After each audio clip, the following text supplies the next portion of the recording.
오늘 우리가 3과 제목이 뭐죠? 야곱을 사랑하신 하나님에 대해서 우리가 함께 공부를 하도록 합시다. 지난주 2과에서는 누구의 얘기를 살펴봤습니까? 아브라함의 얘기를 살펴보면서 어떤 제목으로 공부했습니까? 죄인을 의롭게 이끄시는 하나님이라는 제목으로 우리 믿음의 조상인 아브라함의 이야기를 살펴보았지요. 그래서 우리는 하나님께서 아브라함을 부르시되 어떠한 아브라함을 부르셨다고 하는 것을 우리가 살펴봤나요? 그는 갈대우르에서 어떻게 살고 계셨어요? 우상을 숭배하며 하나님을 알지 못하는 가운데 살아가던 한 사람이었습니다. 그리고 또 아주 탁월하고 뛰어난 어떤 재능이나 훌륭한 업적이 있는 사람도 아니고 지극히 평범한 보통 사람, 어쩌면 때로는 비겁하고 거짓말도 하는 그런 연약한 사람에 불과한 그 사람을 하나님 주권적으로 부르셔서 무엇으로 삼았어요? 믿음의 조상으로 삼으신 것에 대해서 살펴보았어요. 이처럼 하나님께서 이 아브라함을 부르시는 이야기를 통해서 인간의 구원은 오직 하나님의 은혜에 달려 있다고 하는 것과 그래서 구원의 역사는 사람에게서 시작되는 것이 아니라 누구로부터 시작됩니까? 오직 하나님으로부터 시작된다 하는 사실을 깨달을 수가 있었습니다. 그런데 지난주에 제가 시간이 부족해서 설명을 더 많이 하지 못하고 지나갔는데 잠시 설명했습니다만, 우리가 이 아브라함 이후의 성경 전체 역사를 이해하기 위해서는 우리가 이 언약이라고 하는 개념을 잘 이해해야 합니다. 언약. 지난주에 그 나오는 이야기 중에서 하나님이 창세기 15장 6절에서 아브라함에게 하늘의 별처럼 많은 자손들을 주시고 가나안 땅을 아브라함에게 후손들에게 기업으로 주시겠다 이렇게 약속하시자 아브라함이 그것을 믿었다 했지요. 아브라함이 이를 믿으니 이것을 그의 의로 여기시고 했어요. 그러면서 하나님은 이미 아브라함이 그 말씀을 믿었지만 그 아브라함에게 더 그 사실, 하나님이 약속하신 반드시 이루실 것을 나타내 보이시기 위해서 아브라함에게 어떤 일을 하도록 하게 하십니까? 그 3년 된 암염소와 3년 된 수양과 산비둘기, 집구들기를 새끼를 취해서 그것을 어떻게 합니까? 둘로 다 쪼개서 이렇게 둘로 갈라놓도록 합니다. 그래 놓고서 이제 거기에 기다리고 있는데 캄캄한 밤이 오는데 어떤 일이 났어요? 그 사이로 횃불이 지나가는 그런 광경을 보여주셨지요. 이것은 그 쪼개진 그 짐승 사이로 지나가는 횃불은 누구의 상징입니까? 여호와 하나님의 임재의 상징이죠. 하나님께서 그걸로 지나가신 것을 의미하고 있어요. 이처럼 지금 하나님께서 보여주신 그 광경, 그거 횃불이라고 하는 횃불 의식인데 이것을 뭐라고 얘기하는 겁니까? 이걸 언약 체결 의식이다. 지금 하나님께서 아브라함과 언약을 맺고 계신 것이라고 하는 거죠. 이 언약이라고 하는 말이 히브리어로는 뭐라 하겠습니까? 베리트라고 해서 베리트란 말은 둘로 쪼갠다 그런 말입니다. 둘로 쪼갠다는 자른다는 뜻이 있어요. 그런데 그 고대 중동인 사람들은 언약을 맺을 때 오늘 창세기 15장 나오는 그런 의식처럼 행했다는 겁니다. 그래서 짐승을 두 사람 사이에 또는 두 왕들 사이에 잡아놓고 어떡합니까? 그걸 둘로 쪼갭니다. 그리고 쪼개진 그 짐승의 사체 사이로 두 사람이 언약의 당사자가 어떡합니까? 지나가는 거예요. 그건 뭘 의미하는 거죠? 우리가 언약을 맺었는데 너나 내나 둘 중에 하나가 이 언약을 어기면 어떻게 된다? 여기 둘로 쪼개진 이 짐승처럼 너나 나나 다 죽을 줄 알라 하는 거죠. 그러니까 일반적인 조약이나 계약보다 훨씬 강한 의미가 있는 것이 언약이라고 하는 의미입니다. 즉 생명을 걸어놓고 맺는 맹세와 계약이 바로 언약이라고 할 수가 있다고 하는 것이죠. 자, 그런데 그 언약의 의식에서 아브라함과 맺은 언약에서 원칙적으로 하면 누가 지나가야 돼요? 아브라함과 하나님이 같이 지나가야 되는데 누구만 지나갔습니까? 하나님만 홀로 지나갔단 말이에요. 횃불만 지나가고 말았습니다. 그것은 뭐냐면 이 언약은 쌍방 언약이 아니라 무슨 언약이에요? 일방 언약임을 얘기하는 겁니다. 하나님께서 홀로 언약을 세우시고 그 언약에 나타난 약속을 반드시 지키겠다고 하는 그런 의미로서의 언약의 의식이었어요. 하나님께서 뭐라고 말씀하십니까? 내가 너로 큰 민족을 이루고 너에게 이 땅을 주겠다고 하는 약속을 내가 반드시 지키는데 만약에 나 여호와 하나님이 그 언약을 안 지키면 내가 어떻게 했다? 내가 죽겠다. 하나님이 죽을 수도 없는 분인데 그런 정도로 강하게 하나님이 그 언약 의식을 통해서 아브라함에게 말씀해 주신 겁니다. 그리고 어쩌면 이 횃불 의식 안에서 하나님이 자기 생명을 걸어놓고 언약하셨다는 것은 바로 이 횃불 언약 속에 이미 장차 예수 그리스도의 죽으실 죽음까지도 그 안에 내포하고 있다고 우리가 볼 수가 있는 것이죠. 자, 그래서 우리가 이 사건으로부터, 이 아브라함과 언약을 맺으신 사건으로부터 우리가 알게 되는 하나님은 뭡니까? 하나님은 어떤 분이냐? 하나님은 언약을 맺으시는 분이고, 그 다음에 그 언약을 반드시 지키시는 분이다. 생명을 걸어놓고 그 언약하신 것을 이루시는 분이다 하는 것을 우리는 깨닫게 됩니다. 그래서 이제 우리가 갖고 있는 이 성경책은 한마디로 언약의 책입니다. 그래서 그렇게 언약의 하나님께서 자기 백성들과 언약을 세우시고 그 언약을 이루어 나가심으로써 인간의 구원을 성취해 나가는 이야기가 바로 이 성경책의 이야기라고 할 수가 있는 것이죠. 그런데 우리가 성경에 여러 가지 언약이 많아요. 원래는 하나님께서 아담과 맺은 언약도 있죠. 그걸 창조 언약이라고 얘기합니다. 그렇죠? 나중에 노아가 맺은 보존의 언약도 있고요. 여러 가지 언약이 많죠. 나중에 모세의 시내산 언약이 있고 다윗의 언약 등이 있는데요. 그런데 그 언약들 중에서 우리가 기본적으로 이해될 언약이 바로 아브라함과 맺은 언약, 이라고 하는 것이죠.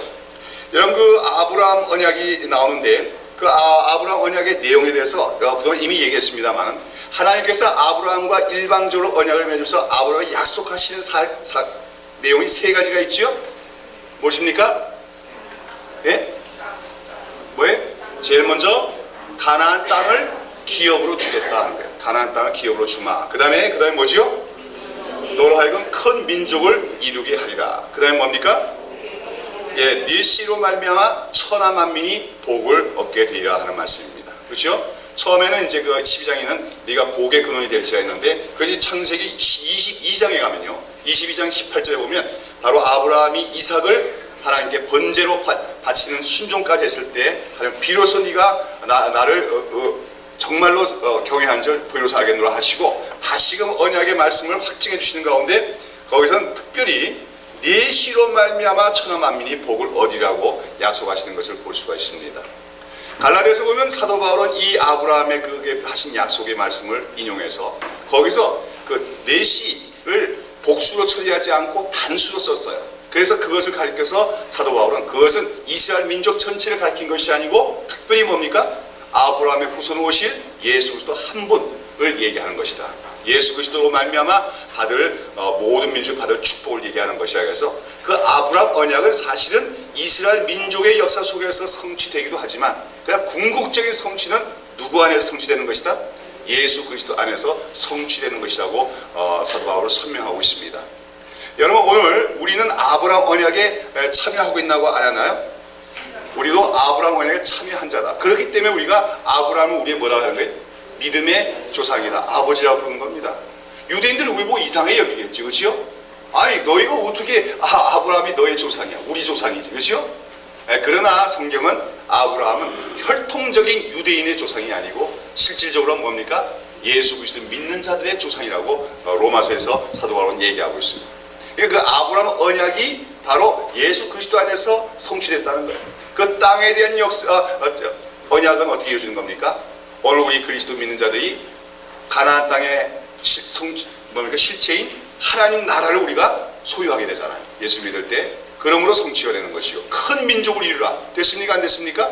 오늘 세계 모든 민족 가운데 예수 그리스도 믿어 하나님 백성이 되는 사람들이 많은데 그것처럼 큰 민족이 어디 있어요? 그러니까 아브라함 언약 그렇게 성취되었고 무엇보다도 아브라함이 복의 근원이 되리라. 그 가운데 네 씨로 말미암아 모든 민족이 복을 받으리라 하는 그 약속은 누구를 통하여 성취되는 것입니까? 예수 그리스도를 통하여 성취가 되는 거죠. 오늘도 우리는 그 아브라함 언약이 성취되어진 가운데 아브라함의 언약의 축복에 동참하고 있는 사람들이다 하는 사실을 우리가 기억해야 될 줄로 믿습니다. 자, 아브라함 언약에 대해서 이 정도 이해하시고 그럼 오늘 그 다음에 나온 이야기를 우리가 살펴보겠는데요. 나중에 이제 그 출애굽기에 보면요, 출애굽기 3장에 보면 모세가 하나님을 처음으로 만났어요. 그렇죠? 광야에서, 호락강에서. 그때 이제 모세가 자기 동족들에게 가라고 하는 하나님의 명령을 받고 내가 어떤 하나님을 만났다고 그들에게 얘기할까요? 그럴 때 그 하나님께서 뭐라고 하십니까? 나는 네 조상의 하나님이니. 누구의 하나님? 아브라함의 하나님, 이삭의 하나님, 야곱의 하나님이다. 이렇게 말씀하세요. 창세기 3장 6절에. 여기서 그 아브라함의 하나님, 이삭의 하나님, 야곱의 하나님이라고 하는 말은 무슨 말이에요? 그래서 앞서 얘기한 대로 하나님은 언약의 하나님이라는 뜻이에요. 근데 언약의 하나님이라는 뜻인데 거기서 누구와 먼저 언약을 세웠고 아브라함과 언약을 세웠고 그 언약을 누구에게로 계승하는 겁니까? 이삭에게로 계승하고 그 다음에 야곱으로 계승해서 그 언약을 보존하시는 하나님이다 하는 그런 말입니다. 그리고 아브라함, 이삭, 야곱을 통해서 계승되어진 그 언약을 끝끝내 이루시는 하나님이시다 하는 그런 의미입니다. 그래서 거기 보면 우리가 창세기 3장 14, 출애굽기 3장 14절에 보면 하나님은 나 이름은 뭐라고 합니까? 나는 스스로 있는 자라. 스스로 있다고 하는 말이 스스로 있는 자란 말이 히브리어로 가면 뭡니까? 야훼입니다. 우리가 보통 여호와라고 발음하는데 여호와는 발음이 좀 잘못된 것이고 정상적인 발음은 야훼인데 그 야훼란 뜻이 번역할 때 스스로 있는 자라고 번역했지만 본질적인 의미는 그것이 아니라 사실은 아브라함과 이삭과 야곱과 맺은 언약을 변함없이 이루시는 하나님이다. 언약을 이루시는 신실하신 분이다 하는 의미를 나타내는 그 하나님의 이름이 뭐예요? 바로 여호와라고 하는 이름이라고 하는 것이죠. 여하튼 우리가 이제 성경을 쭉 보시면은 아브라함의 이야기 끝나고 그 다음에 이삭의 얘기, 그 다음에 누구의 이어집니까? 야곱의 이야기가 쭉 가면서 하나님께서 아브라함과 맺었던 그 언약을 누구와 다시 맺으십니까? 이삭과 맺고 그 다음에 야곱과 맺게 되는 것을 본다는 겁니다. 근데 그 과정에서 우리가 발견하는 게 있지요. 아브라함의 아들이 나중에 또 있지만 원래 몇 명이 있습니까? 둘이 있지요. 먼저 난 아들이 누굽니까? 이스마엘이 있어요. 그 다음에 난 아들이 이삭입니다. 그렇다면 육적인 면에서 본다면 누가 장남입니까? 이스마엘이죠. 그러면 하나님께서 그 아브라함과 맺은 언약을 누구하고 맺어야 될까요? 이스마엘과 맺어야 되는데 이스마엘은 하고 맺지 않으시고 누구하고는 맺습니까? 그 다음에 한참 있다가 나온 이삭하고만 하나님께서 언약을 맺는 것을 우리가 볼 수가 있습니다. 왜 그렇습니까? 여기서 이스마엘은 어떻게 낳은 아들입니까? 아브라함이 자기 육신의 능력으로 낳은 아들입니다. 육신의 능력으로. 아직까지 그때 아브라함은 뭐예요? 남성으로서 생식 기능이 있었어요. 그래가지고 어떤 방법을 쓰는 거죠?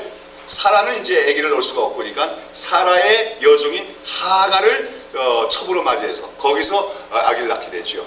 그 한마디로 아브라함이 자기의 능력으로, 육체의 능력으로 낳은 아들이 이스마엘이다. 그러나 하나님은 그 이스마엘이 하나님의 축복을 받게 되기를 바랍니다. 아브라함이 그렇게 얘기했더니 아니다. 반드시 너와 사라 사이에 내가 아들 주라고 얘기했죠.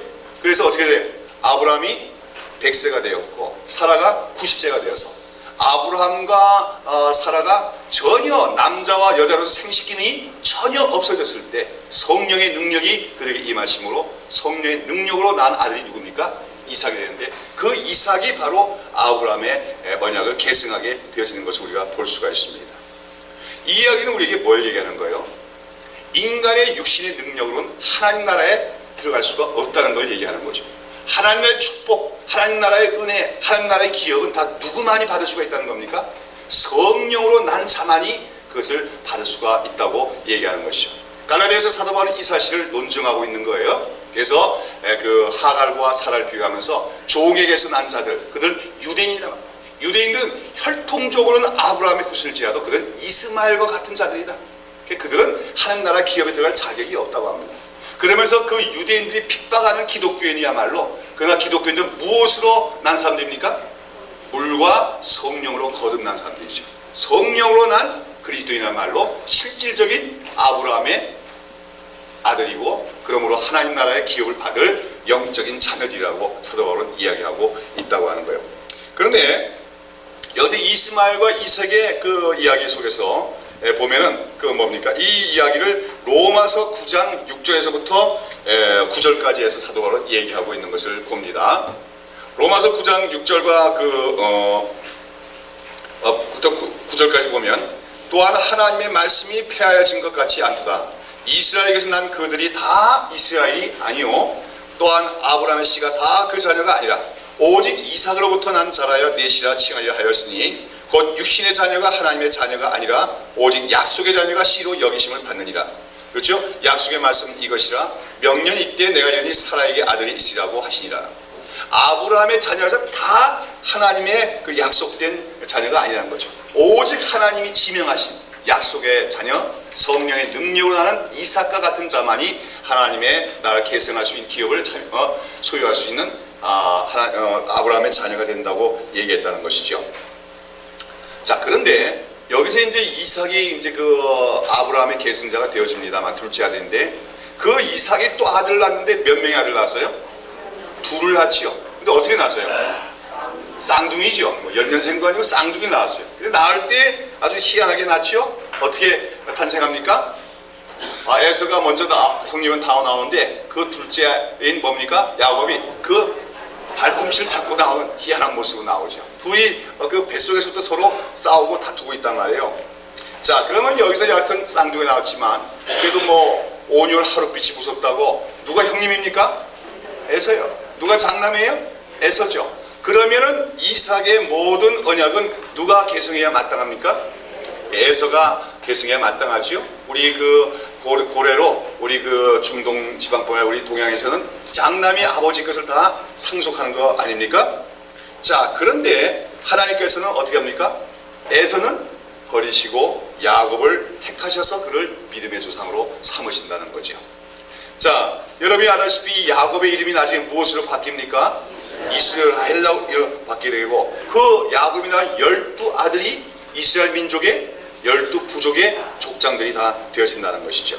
그런 면에 볼 때 사실 이스라엘의 실질적인 이스라엘 민족의 실질적인 조상은요 아브라함, 이삭도 되지만 누가 더 실질적인 조상입니까? 야곱이라고 할 수가 있는 거예요. 근데 여하튼 거기서 보니까 이삭이 낳은 두 아들 중에서 장남이 아닌 차남인 야곱이 하나님의 언약의 계승자가 되는 것을 우리가 발견할 수가 있습니다.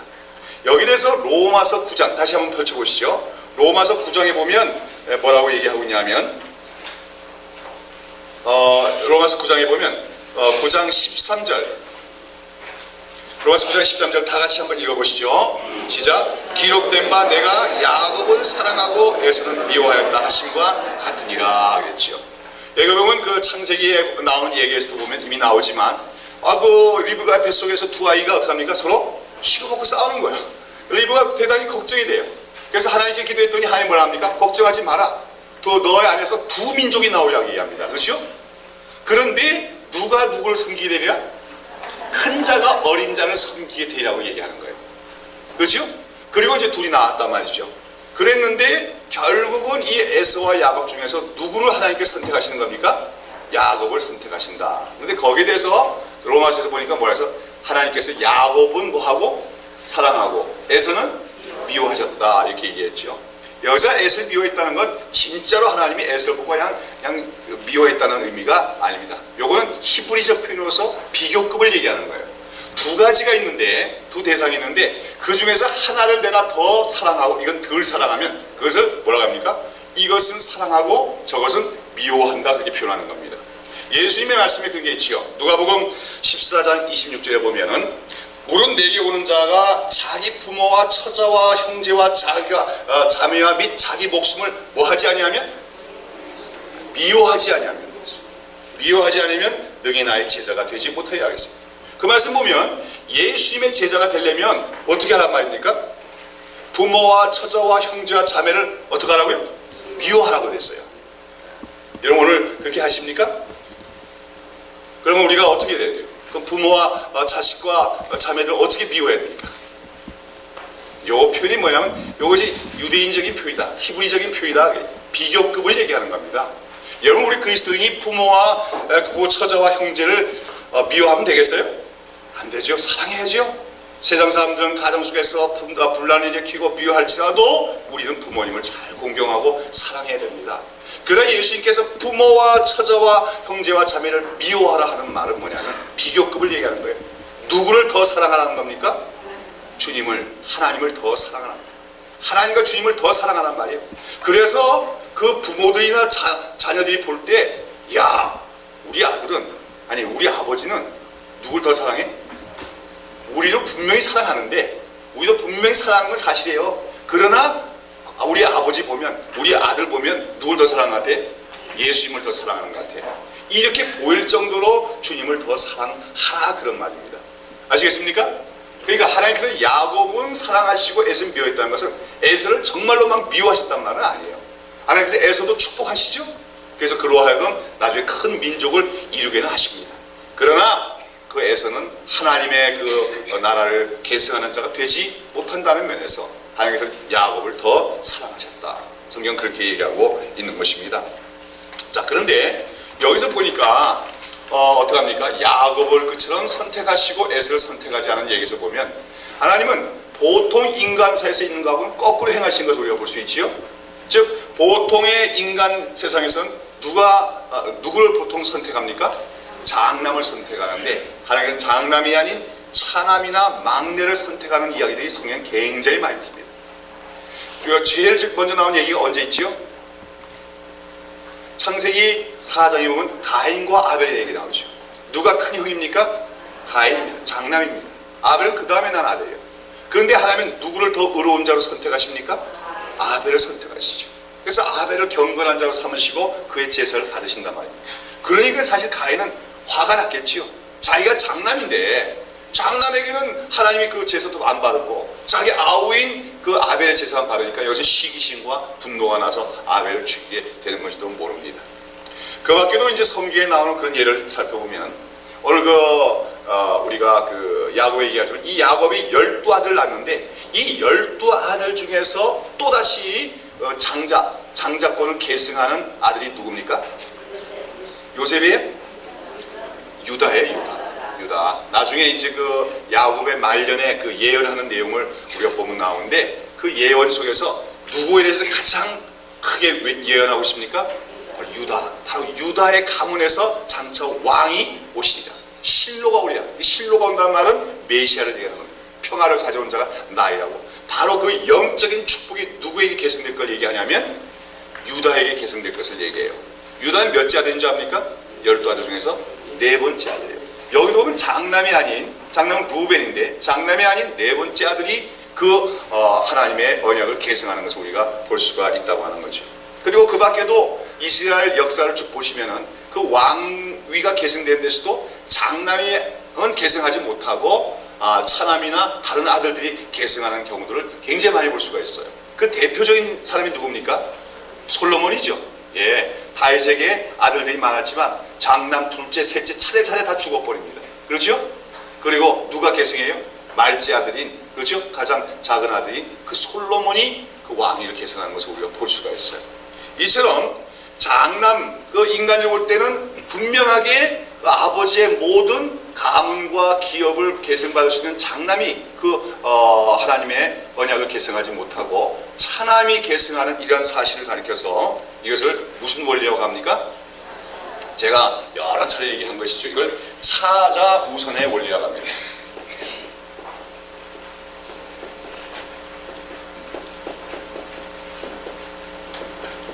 차자 우선의 원리. 이것은 뭐예요? 장남보다도 두 번째 아들 내지는 작은 아들을 먼저 선택하신다는 원리라고 하는 거예요. 이건 성경은 굉장히 중요한 원리라고 하는 거예요. 여러분, 세상에서 인간적인 원리에서는 누가 우선이 돼야 됩니까? 장남이 우선이 되죠. 요즘에는 우리나라 상속법이 고쳐졌나요? 장남하고 차남하고 아버지가 똑같이 유산을 상속하나요? 전 잘 모르겠어요. 유산을 받아본 적이 없어서. 그런데 이스라엘 법에 보면 어떻게 되냐면 장남은 유산을 받을 때 어떻게 받게 되냐면 다른 아들들보다 곱절로 받게 됐습니다. 대로 받게 되어 있어요. 그리고 아버지가 행하던 그 기업은 누가 계승하게 됐습니까? 장남이 계승하도록 되게 있죠. 우리나라에서도 그렇죠. 우리나라에서도 옛날부터 그래서 장남을 아주 장손이라고 굉장히 떠받들잖아요. 아주 지금도 그 완고한 그 유교 지키는 그 집안은 장손 그러면 그 굉장하더라고요. 자, 그런데 그 성경 역사에 나오는 구원 역사에서는 대부분 장남들은 버림받고 작은 아들이 선택을 받게 되는 것은 그건 우리에게 뭘 얘기하는 겁니까? 한마디로 하나님 나라라고 하는 것은 이 세상의 질서와는 다르다 하는 것을 우리에게 보여주기는 것이라고 얘기할 수가 있어요. 장남이라고 하는 것은 어떤 면에서 한마디로 다른 말로 하면 기득권자라고 얘기할 수가 있습니다. 기득권자죠? 세상의 법과 질서에 보면 기득권자고 또는 힘이 있는 자를 상징하는 것이 장남입니다. 근데 그 세상에는 그런 사람들이, 기득권자들이 뭡니까? 특혜를 누리고 권리를 행사합니다만 하나님 나라에서는 어떤 자들? 주로 작은 자들, 힘없는 자들이 오히려 환영을 받게 되리라 하는 하나님의 뜻을 보여주시기 위한 원리가 뭡니까? 차자 우선의 원리라고 할 수가 있다는 것이죠. 그래서 오늘 우리가 살펴보는 이 야곱의 이야기도 바로 그러한 영적인 원리를 우리에게 보여주고 있어요. 오늘 삶과 우리 공부의 제목이 뭡니까? 야곱을 사랑하신 하나님. 이건 어떤 말로 바꾸시냐면 작은 자를 사랑하신 하나님 또는 약한 자를 사랑하신 하나님, 이렇게 얘기할 수가 있다고 하는 거예요.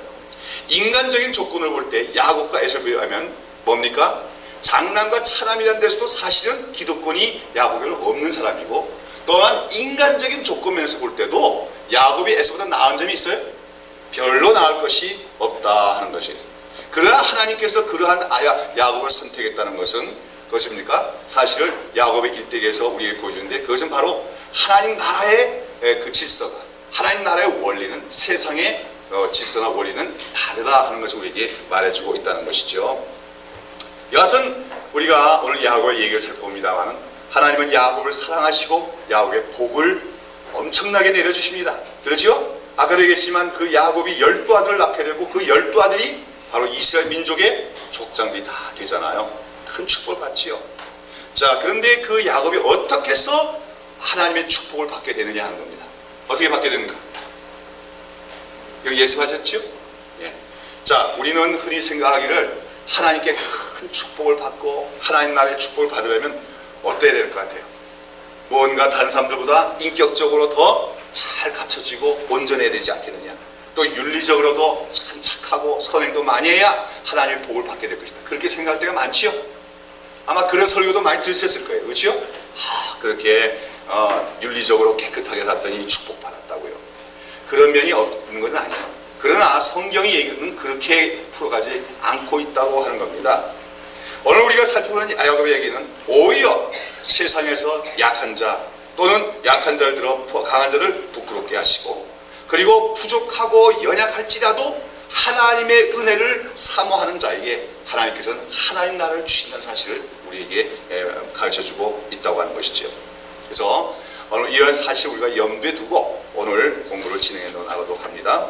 자, 오늘 우리 먼저 성경 말씀을 한 군데 읽고, 여러분 다 예수하셨지만 읽고서 우리 진행을 해봤으면 좋겠습니다. 창세기 25장 19절에서부터 34절까지를 우리 한번 읽도록 하겠습니다.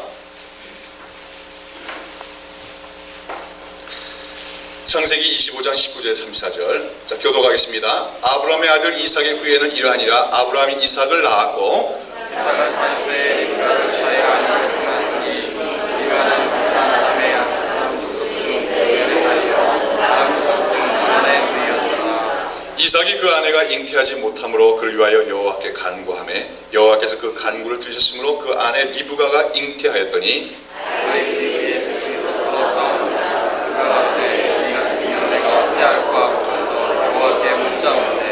여호와께서 그에게 이르시되 두 국민이 네 태중에 있구나. 두 민족이 네 복중에서부터 나누이랴. 이 족속이 저 족속보다 강하겠고 큰 자는 어린 자를 섬기라 하셨더라.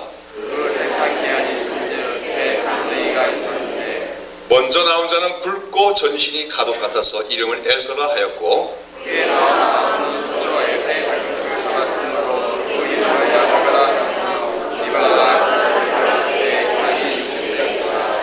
그 아이들이 장성함에 에서는 익숙한 사냥꾼인 고로 들사람이 되고 야곱은 종용한 사람인 고로 장막에 거하니,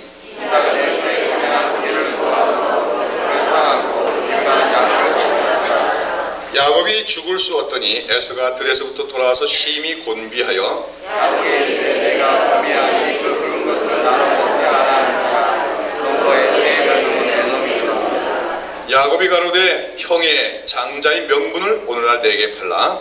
에사가 내가 주태되었으니 이 장자의 명분이 내게 무엇이 유익하리요. 야곱이 가로되 오늘 내게 맹세하라. 에서가 맹세하고 장자의 명분을 야곱에게 판지라. 야곱이 떡과 마침을 에서에게 주니 에서가 먹을 마시고 일어나서 오늘 우리가 살펴봤는데 이제 이삭에게서 두 아들이 낳지요. 에서와 야곱이 낳는데 이 이야기 보면은 아버지 이삭, 아브라함 언약의 계승자인 이삭은 지금 누구를 자기의 후계자로 지금 생각하고 있습니까? 에서를 자기의 후계자로 생각하고 있어요. 그래서 에서를 더 사랑했다고 했지요. 여기 이삭이 왜 에서를 더 사랑했을까요? 예, 남자다우니까. 에서는 아마 어려서부터 아마 골목대장도 노릇도 하고 또 그다음 좀 커서는 뭡니까? 사냥도 아주 잘합니다. 사냥 잘하려면 힘도 좋아야 되잖아요. 그렇죠? 날려야 되고 용맹서야 되고.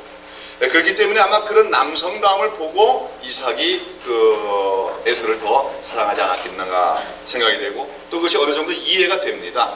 왜냐하면 우리 아버지들의 입장에서는요, 보통 아들을 사랑할 때 아들이 나를 닮았기 때문에 아들을 참 사랑할 수도 있지만 때로는 그 아들에게 뭘 기대할 때가 있어요? 내게는 없는, 내가 약점으로 있는 부분이 보강되어진 그런 측면이 아들에게 있기를 바라고 그런 것이 갖춰질 때 그 아들을 더 사랑할 수가 있다고 하는 거예요. 여러분, 이삭은 어떤 사람이었습니까? 좋게 생각하면 온유한 사람이지만 어떻게 보면 좀 우유부단한 사람이죠. 연약한 사람이에요. 그래서 그 이삭은 주변 사람들로부터 공격을 당할 때마다 어떻게 합니까? 자기가 피합니다. 싸움을 피하지요. 물론 하나님이 축복해 주시기도 했지만 아마 거기 속에서 이삭은 조금 피해의식이 좀 있었던지 몰라요. 그러니까 아들을 낳았을 때 이삭은 어떤 아들을 좀 기대했을까요?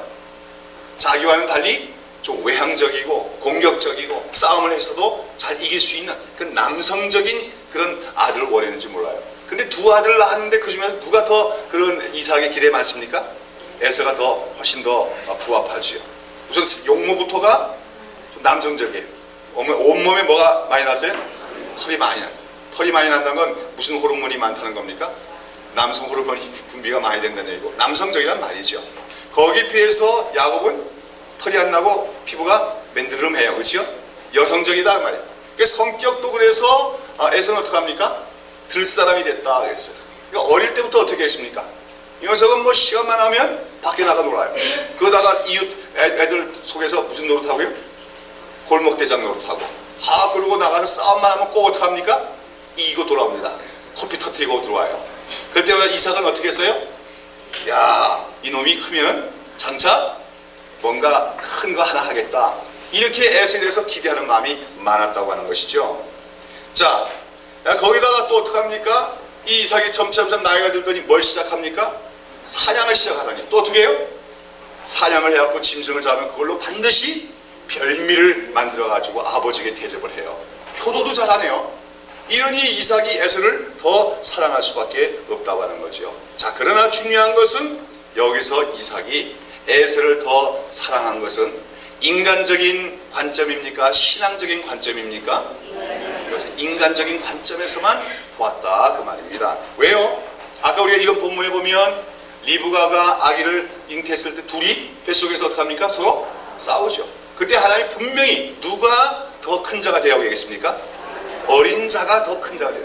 맞으면 어린 자가 차남이 하나님의 그 축복을 받게 되라고 하나님 이미 예언적으로 말씀하셨다는 거예요. 그러면 이삭은 어떻게 됩니까? 비록 에서가 자기 마음에 들더라도 내 하나님으로 받은 언약적 축복은 누가 계승해야 된다? 야곱이 하나님 말씀대로 계승해야 된다고 하는 그런 관점으로 자녀들 양육했어야 된다고 하는 거죠. 그러나 이삭은 그러지 못했어요.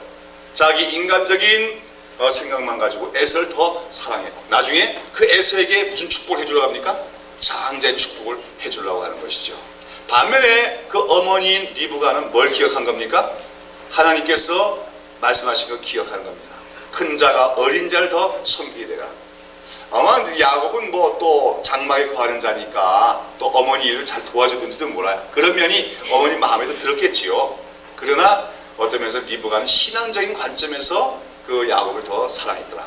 그러나 이거 참 볼품없는 일이 벌어진 겁니다. 믿음의 가정에서. 그렇죠? 아버지 패, 그렇죠? 엄마 패 갈라져서 서로 이렇게 다투는 그런 현상이 나타나게 되어진 거죠. 자, 그 결국은 나중에 어떻게 되는 거예요? 이 야곱과 에서 간에 갈등이 생기고 나중에 야곱이 속임수로 장자 축복을 받고 이것 때문에 에서가 분노해서 동생을 죽이려 하고 동생은 거기서 도망을 치고 이런 불행한 일이 일어난 데 대한 책임은 누구에게도 있다는 것을 기억해야 됩니까? 여러분 아버지 이삭에게도 그 책임이 있다 하는 것을 우리가 기억해야 됩니다. 야곱만의 잘못이 아닙니다. 그 이삭은 한마디로 하나님의 관점에서 자식을 본 것이 아니라 세상적인 관점에서 자식을 편애한 것이죠. 여러분 오늘 우리 가정에서 이런 일들이 없는가 우리가 한번 살펴봐야 될 줄로 압니다. 혹시 여러분 우리 자녀들이 있는데 공부를 좀 못해도 하나님을 믿는 신앙은 있어야 된단 말이에요. 네? 그렇게 우리가 자녀를 키워야지. 반면에 어떤 아들이 있는데 교회는 보통 관심이 없어요. 교회는 관심도 없고, 그래서 그래갖고 주일날에도 어디 갑니까? 도서관에 가서 공부해요. 그랬더니 서울대학교에 합격했고요. 또 그 다음에 고시도 합격했어요. 그렇게 하면 그 아들 보고 기뻐합니까? 안 합니까? 기쁘죠?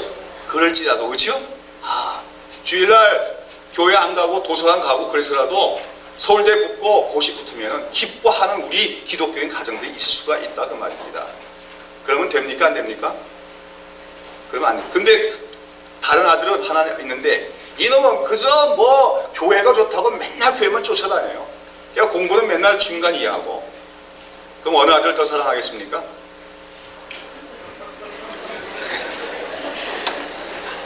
그래도 교회 열심히 하는 그 아들을 참 네가 더 사랑스럽다 그렇게 할 수 있겠습니까? 여러분, 우리가 만약에 아까 얘기한 것처럼 교회는 관심도 없고 주일날 도서관 가고 그래서 좋은 학교 가고 좋은 직장 가고 그런 아들 그거 좋아하다가는 이삭이 에서의 별미 좋아하다가 자기도 나중에 실수하고 에서도 망쳐놓은 거예요. 그 에서는 하나님의 말씀으로 양육받을 기회를 다 놓치고 만 거예요. 물론 그 하나님의 선택도 있었지만 에서가 나중에 하나님의 그 말씀에 보면 망령된 자라고 불릴 정도로 세상적인 사람이 된 데에는 누구의 책임이 있는 겁니까? 이삭에게 책임이 있었다고 하는 것이죠. 자, 여하튼 그런데 그 에서라고 하는 것은 우리가 보면은요, 에서가 꼭 나쁜 사람 아니에요. 우리 어떤 보면서는 아버지에게 별미를 해 드릴 만큼 효성도 있는 그런 아들입니다. 그러나 그는 한마디로 뭐에 대해서는 관심이 없는 사람이에요? 하나님께 대해서는 전혀 관심이 없어요. 하나님께 대해서는 전혀 관심이 없고 무엇으로만 관심 있는 사람입니까? 세상적으로만 관심 있고 세상적으로 잘 나가는 아들이었다 그래요. 그래서 아내를 구할 때도 뭡니까? 자기가 나가서 부모들이 중매서지도 않는데 자기가 나가서 가나안 쪽 속중에서 예쁜 여자 데려다가 결혼할 정도로 유능한 사람이에요. 알겠습니까? 우리 집안 기독교 집안에서 말이요, 어떤 아들이 있는데 교회는 안 가. 그래도 공부 잘해. 직장 좋은 데 다니더니 어느 날 또 가더니 미스코리아 뺨치다 아내까지 딱 데려오고 말이야. 그럼 부모도 좋아하지 않겠습니까? 그러나 그렇게 해가지고 결국 에서는 나중에 하나님을 모르는 사람이 되어지고 만다는 거예요. 자, 그러다가 결국 어떤 사건이 납니까? 야곱과 에사의 팥죽 사건이 일어나죠. 예. 어떤 일이죠? 한 번은 에서가 나가서 사냥을 하고, 사냥하면 이제 여러 날이 걸리니까 며칠 굶주렸어요. 그러고서 허기져갖고 돌아오는데 야곱이 뭘 쓰고 있어요? 팥죽을 쓰고 있죠. 우리나라 팥죽은 조금 다르겠죠. 팥도 넣었지만 콩과 빨간 콩과 여러 가지 또 채소와 재료를 넣어서 끓이는 그 죽인데, 이야, 그걸 먹으면 얼마나 먹음직스럽겠어요, 그렇죠? 시장기가 허기진 데다. 그러니까 그 한 그릇 달라 그랬더니 이 야곱이라는 녀석이 어떡합니까? 치사하게 그 형한테 한 그릇 주면 어때요? 근데 찬스는 이때다 생각하고 뭐라고 하는 겁니까? 예, 나에게 뭘 팔라? 장자권의 명분을 팔라. 장자는 명분을 팔라. 그랬더니 에서가 뭐래요? 그까지 장자 명분이 뭐가 중요해? 내가 지금 굶어 죽게 생겼는데 야야 빨리 팥죽 한 거 다 너 그 장자 명분 네가 다 가져가. 그러고서는 그 팔아넘겼단 말이에요. 여기에 대해서 성경은 뭐라고 했습니까? 이는 에서가 뭐 한 것이라? 장자의 명분을 경홀히 여겼습니다. 했다고 하는 거예요. 예, 여기서 보면은 그 야곱은 어떤 사람입니까? 좀 비겁하지요? 그 사람의 약점을 보고서는 그 팥죽 한 그릇에 장자 명분을 사들이는 속임수로 살아가는 그런 좀 인격에 좀 문제가 있는 사람이에요. 그런데 그럼에도 불구하고 야곱은 어떤 사람이냐?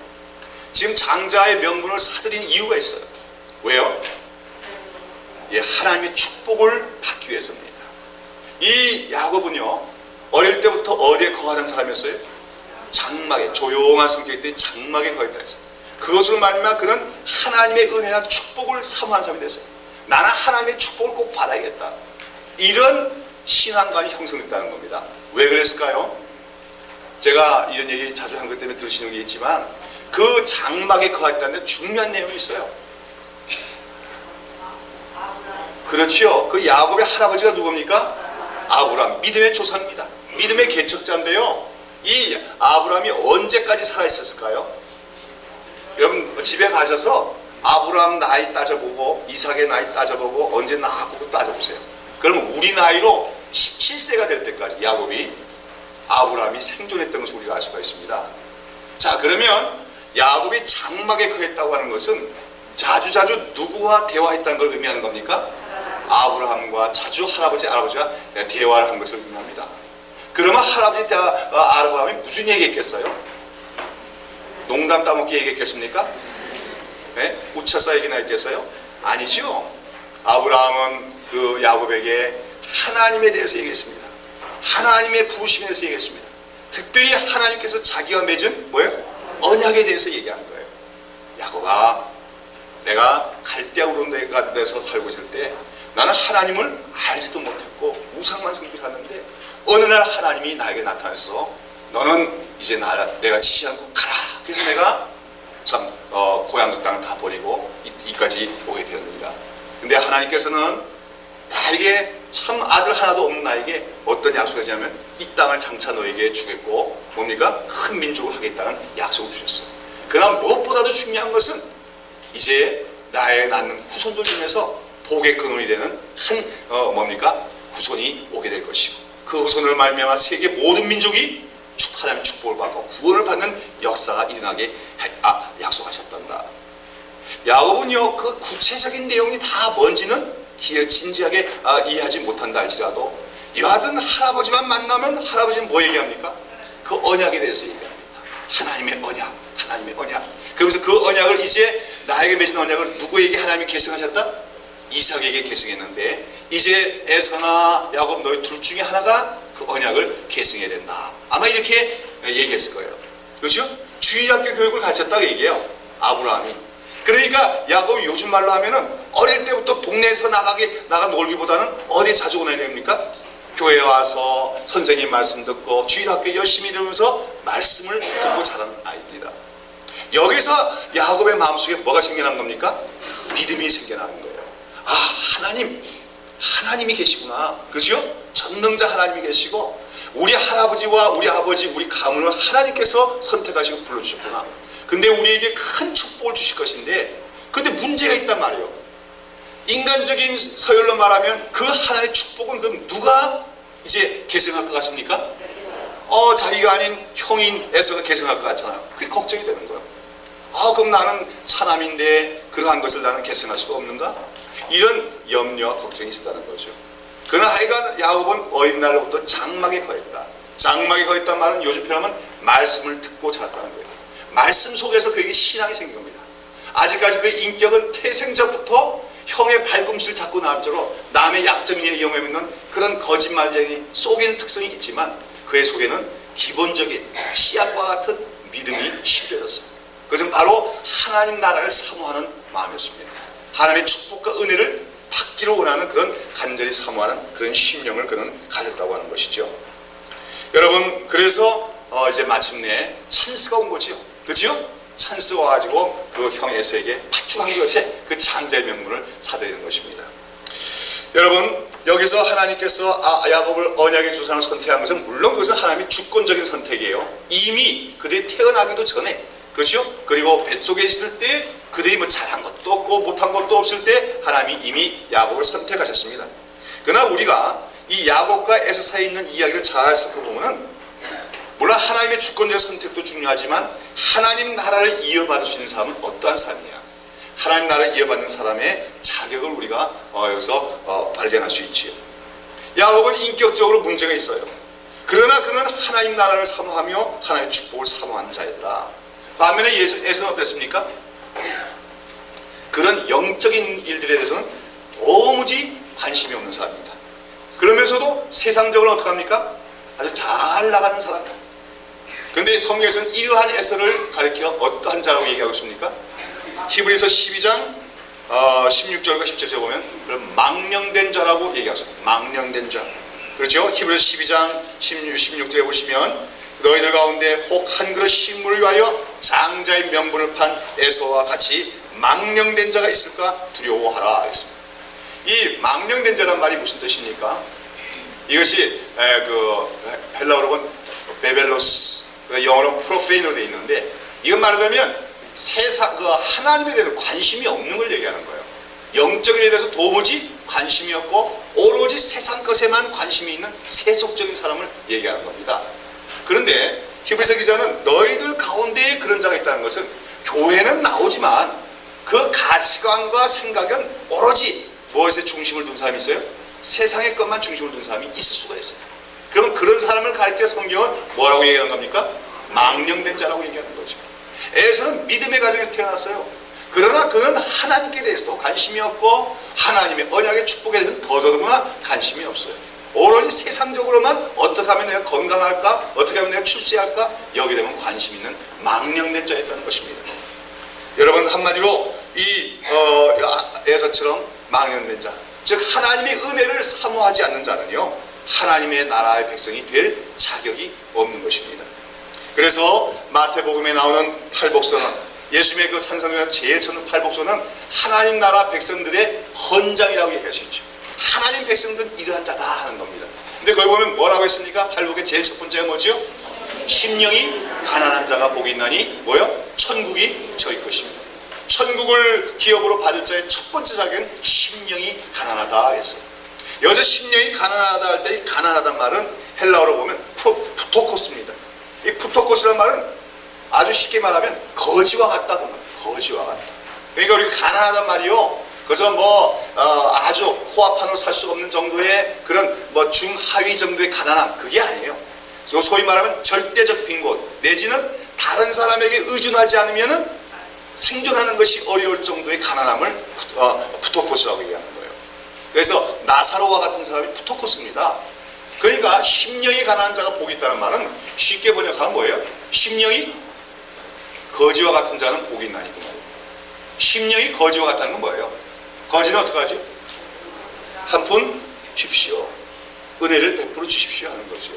여러분, 우리가 사람한테 그러면 안 돼요. 사람한테 거지같이 놀면 안 되지. 그러나 우리가 하나님 앞에서는 그래야 된다 그 얘기예요. 하나님 도와주십시오. 나는 아무것도 아닙니다. 하나님의 은혜 주시면 나는 아무것도 아닙니다.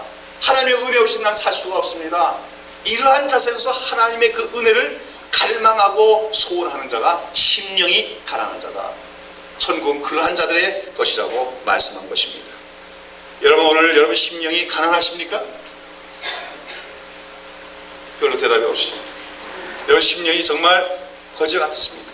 나는 하나님 없이는 못 살아요. 하나님의 은혜 없이는 난 살 수 없어요. 하나님밖에 나의 소망이 없어요. 이런 심령으로 여러분 오늘 세상을 살아가고 계십니까? 그렇다면 여러분 분명히 천국이 여러분의 것인 줄로 믿습니다. 그래서 예수님은 착하고 의로워야 된다고 얘기하지 않았어요. 아시겠습니까? 윤리는 그 다음에 문제다 그 얘기입니다. 먼저 우리 심령이 가난해야 됩니다. 하나님의 축복, 하나님의 은혜만을 사모하는 심령이 있어야만이 그것이 하나님의 백성의 첫 번째 조건이라고 하는 것이죠. 여러분, 여기서 우리가 분명히 깨닫고 넘어가야 될 사실은 기독교 신앙은 윤리가 아니라는 사실입니다. 제가 아마 여러 해 동안 기독교 신앙은 윤리가 아닙니다, 이런 설교를 많이 했을 텐데 어떤 사람은 그 얘기 아직도 무슨 얘기인지 이해 못하는 사람이 많이 있어요. 여러분, 기독교 신앙은 윤리의 체계가 아닙니다. 기독교 신앙은 윤리 이전에 하나님의 은혜에 관한 것이다 하는 사실을 우리가 이해해야 하는 것입니다. 그렇기 때문에 어떤 사람이 더 진정한 기독교냐면 윤리적으로나 도덕적으로 좀 부족한 점이 있을지라도 하나님의 은혜를 가난한 심령으로 사모하는 사람이 진정한 하나님의 백성이에요. 반면에 어떡합니까? 자기 힘으로 얼마든지 착하게 살 수 있다고 생각하면서 자기 인간적인 능력을 자랑하고, 그래서 뭡니까? 제법 외적으로 보면 윤리적으로 괜찮게 살아가면서도 하나님을 별로 의지할 필요성을 못 느끼는 사람은요, 그런 사람은 뭡니까? 하나님의 백성이 될 자격이 없다고 하는 거예요. 그런 사람은 둘 중에 하나예요. 그렇게 살다가 자기는 굉장히 괜찮은 줄 알고 생각하다가 이 세상을 끝나주고 나중에 지옥 가는 거고요. 아니면은 하나님께서 한번 박살이 나도 깨져야 됩니다. 자기는 잘났고 자기는 윤리적인 줄 알았지만 자기가 얼마나 더럽고 무능하고 부패한인가지 한번 깨져가지고 가난한 심령이 되어야만이, 그렇지요, 천국에 들어갈 수 있어요. 사도 바울 같은 사람이 그런 사람 아닙니까? 사도 바울은 하나님 만나기 전에 어때요? 굉장히 의로운 사람이었습니다. 세상에 자기만큼 결백하고 의로운 사람이 없었어요. 그러나 예수님 딱 많은 순간 어떻게 합니까? 깨져버리죠. 그래서 사도 바울이 나중에 뭐라고 볼게요? 내가 죄인 중에 괴수하고 오라 나는 죽게 되었다고 사망의 몸에서 늘 건지고 자기 안에 있는 죄성을 발견하게 되고 가난한 심령의 사람이 되어지는 것입니다. 여러분, 그래서 우리 기독교 신앙이라고 하는 것은 윤리의 문제가 아니고 하나님의 은혜를 사모하는가 안 하는가 문제예요. 그런 사람이 있는데 야곱처럼 때로는 그 인격적인 특성이 좀 문제가 있고 윤리성의 문제가 있더라도 하나님의 은혜를 사모하면 마침내 하나님의 은혜를 받게 되어집니다. 그런 사람이 하나님이 주신 은혜와 능력 안에서 살아갈 때 나중에는 일반적인 윤리수보다 더 탁월한 삶을 살아내게 되는 줄로 믿습니다. 오늘 우리가 야곱의 이야기를 살펴볼 얘기가 바로 그겁니다. 야곱은요, 이 태어났을 때부터 형님의 발꿈치 잡고 나올 정도로 야비하고 속임수를 잘하는 인격적으로 문제가 있는 사람이에요. 그렇죠? 그러나 이 사람이 하나님의 은혜를 사모합니다. 그러나 마침내 하나님의 축복을 받게 됩니다. 그리고 나서 그가 변화됩니다. 그리고 나서 그의 노년기는 아주 충만한 삶입니다. 성화가 되어진 거룩한 인품을 그는 나타내 보이게 되어진다는 것이죠. 오늘 기독교 어떤 신앙을 하는 사람들이 교회 다니면 사람이 수양을 쌓게 돼서 착하게 되는 걸 생각해요. 수양 쌓아서 되는 게 아니에요. 하나님의 은혜 받아야만이 우리가 변화될 수 있다고 하는 거예요. 근데 그 출발점은 뭐냐? 가난한 심령을 우리가 먼저 소유하는 것이 중요하다는 것입니다. 여기서 우리는 오늘 주일학교에서나 또는 우리 가정에서 자녀들을 교육시킬 때 무엇을 교육할 건가? 초점을 잘 잡아야 될 줄로 믿습니다. 가정에서나 주일학교에서 얘들아 착하게 살아라. 하나님 백성은 착하게 살아라. 요것부터 가르치면 큰일 나는 겁니다. 아시겠습니까? 그게 율법주의 교육이에요. 착하게 살아부터 가르치면 안 되는 거예요. 하나님을 알려줘야 돼요. 하나님이 누구신가? 하나님과 너와 한 건 누구냐? 인간은 어떤 존재냐? 하나님의 은혜 받으면 절대로 살 수 없는 존재다. 그러면서 성경에서 하나님의 은혜와 축복을 받은 사람들의 이야기를 해가면서 너도 하나님의 은혜를 사모하거라. 그 아이들 속에 하나님의 은혜를 사모하는 심령을 심어주는 것이 우리 주일학교 교육, 가정 기독교 교육의 핵심이라는 것을 여러분 기억해야 될 줄로 믿습니다. 그거는 가르쳐주지 않고 그냥 착하게만 살아라, 의롭게 살아라. 여러분 이거 굉장히 좋은 교육 같아도 그 하나님의 은혜를 사모하는 마음이 심어지지 않고 의롭게 살아라, 윤리적으로 살아가는 것은 나중에 하나의 계율주의가 된다. 율법주의적인 신앙이 될 수가 있다는 것을 알아야 됩니다. 믿으십니까? 네.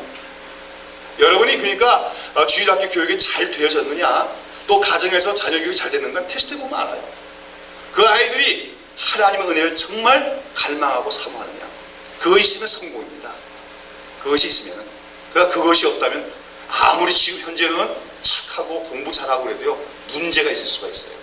이걸 잘 기억해야 될 줄로 안다는 것이죠. 자, 그 다음에 나오는 이번 문제는 생각하고, 이처럼 하나님께서 야곱은 사랑하시고 에서는 사랑하신 에서는 미워하신 이 이야기 속에서 우리가 깨닫게 되는 건 뭐냐? 한마디로 야곱은 흠이 많은 사람이에요. 그러나 하나님의 은혜를 사모함으로써 결국 하나님께서 그를 변화시키고 만다는 것을 우리는 야곱의 이야기에서 발견하게 되어지는 것이죠.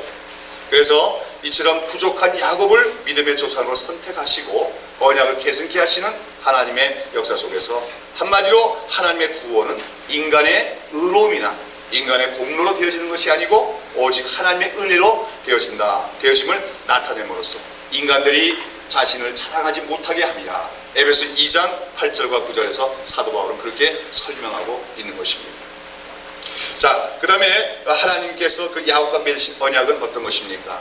이제 야곱은 그 어린 날로부터 아브라함과 맺으신 언약, 이삭과 맺은 언약에 대한 얘기 들었지요? 그러나 자기와는 하나님과 언약을 맺었어요? 맺지 않았어요. 하나님을 인격적으로 만난 적도 없어요.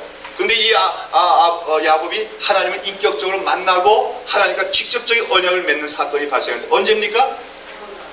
예, 도망가면서. 자, 팥죽 사건이 있고 나서 이제 드디어 야곱이 또 어떤 짓을 하지요? 아버지를 이제 속이죠. 형을 속였다 이제 아버지를 속입니다. 어떻게 속이죠? 이삭이 이제 나이가 많이 들었어요. 그러면서 내가 죽을 날이 멀지 않은 것 같아, 그렇게 생각합니다. 근데 사실 이삭이 그러고서도 한참 살아요. 이삭이 조금 판단력이 흐려진 것 같아요. 그렇죠? 아까 얘기했지만 이삭이 좀 영적인 눈이 어두워졌어요. 그러면서 내가 이제 장자의 축복을 누구에게 할 것인가? 에서에게 하자, 이게 작전했어요. 요런 얘기를 누가 알았습니까?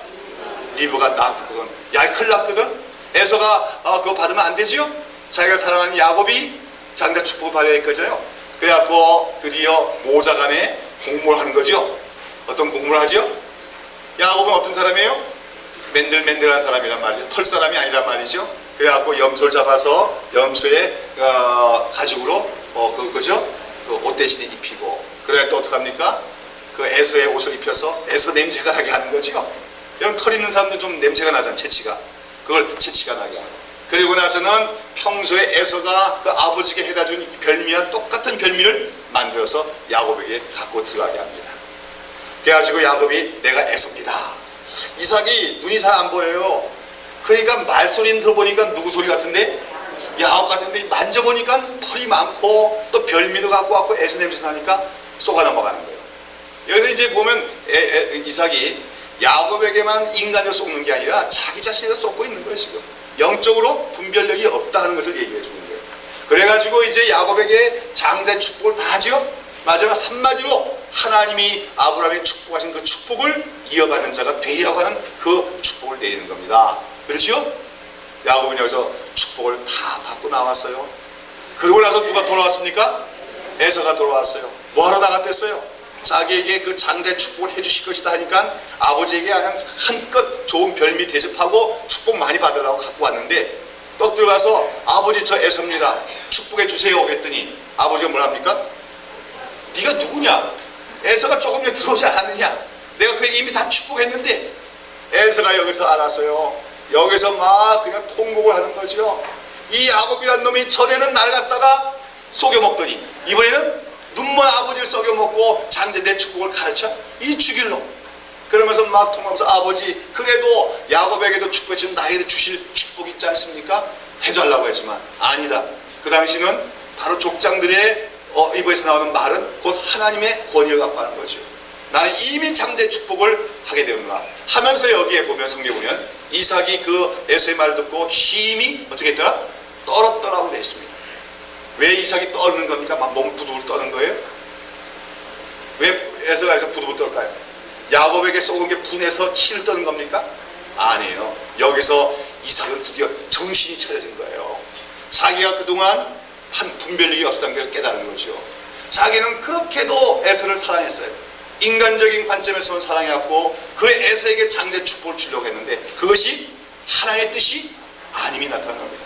그래가지고 자기 마누라와 아들이 자기를 그렇게 속여먹고 그래서 장자의 축복을 받아갔지만 그것이 결국 누구의 뜻이라는 것을 알았어요?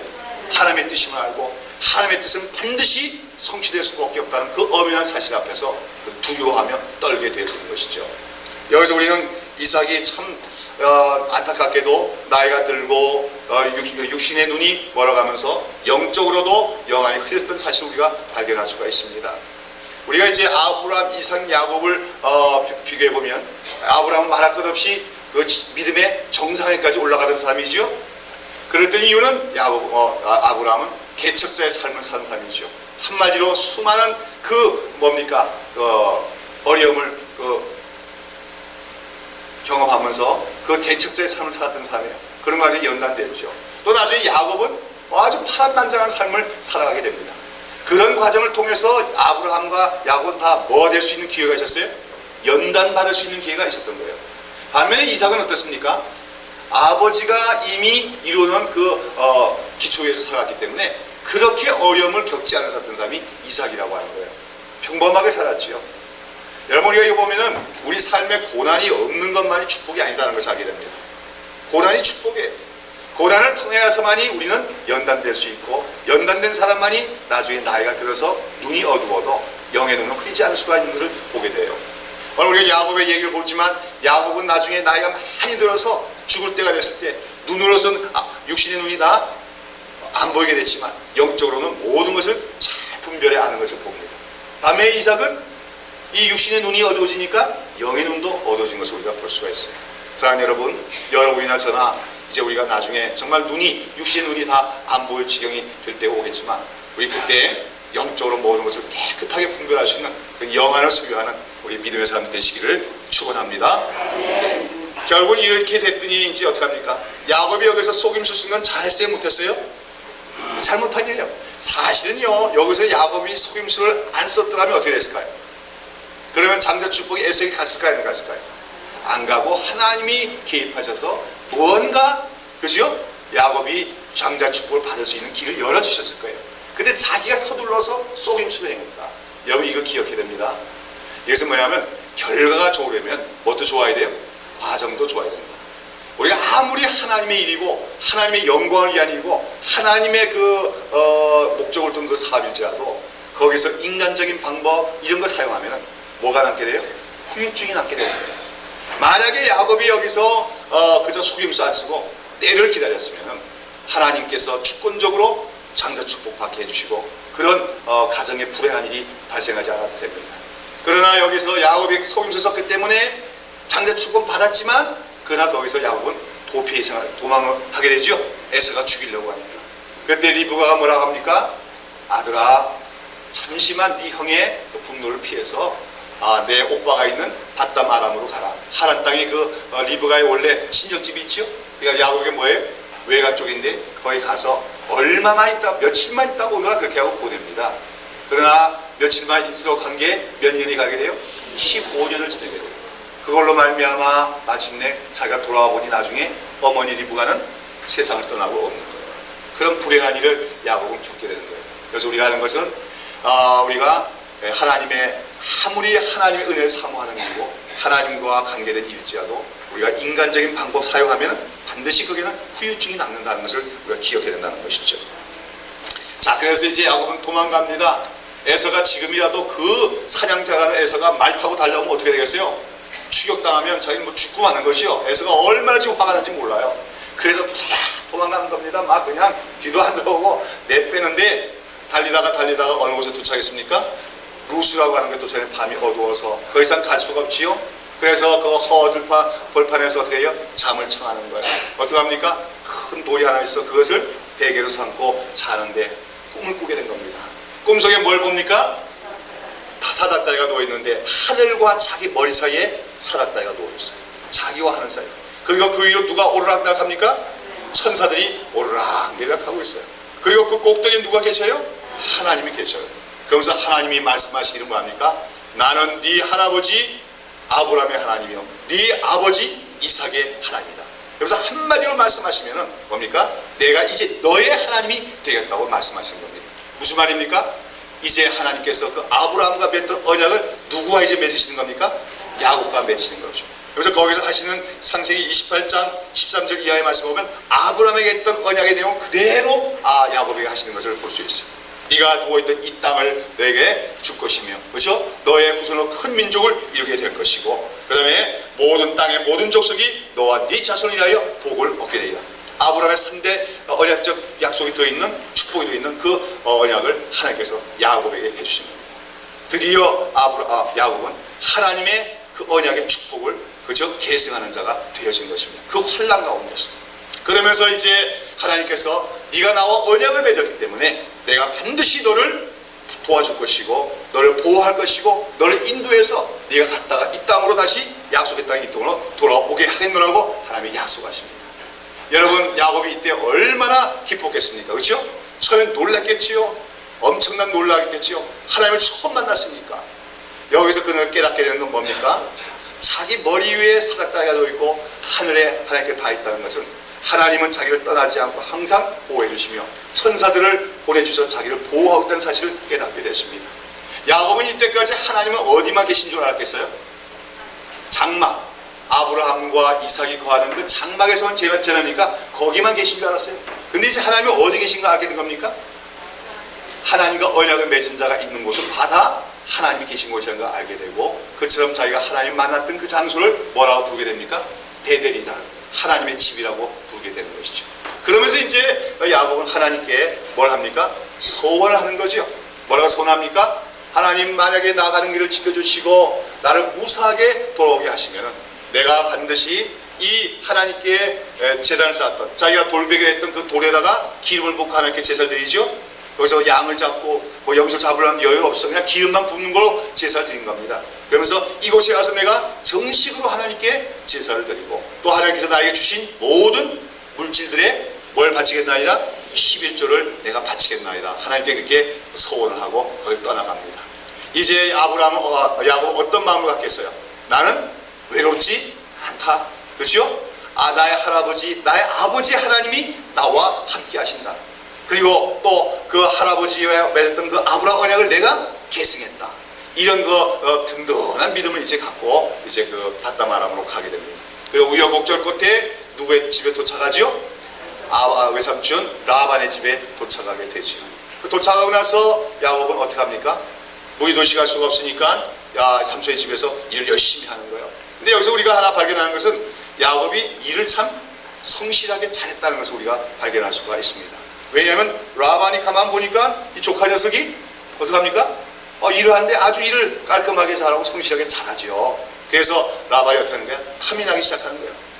근데 탐이 나는 게 그 조카가 사랑스러운 것이 아니라 뭐예요? 요놈을 뭘 사면 좋겠다?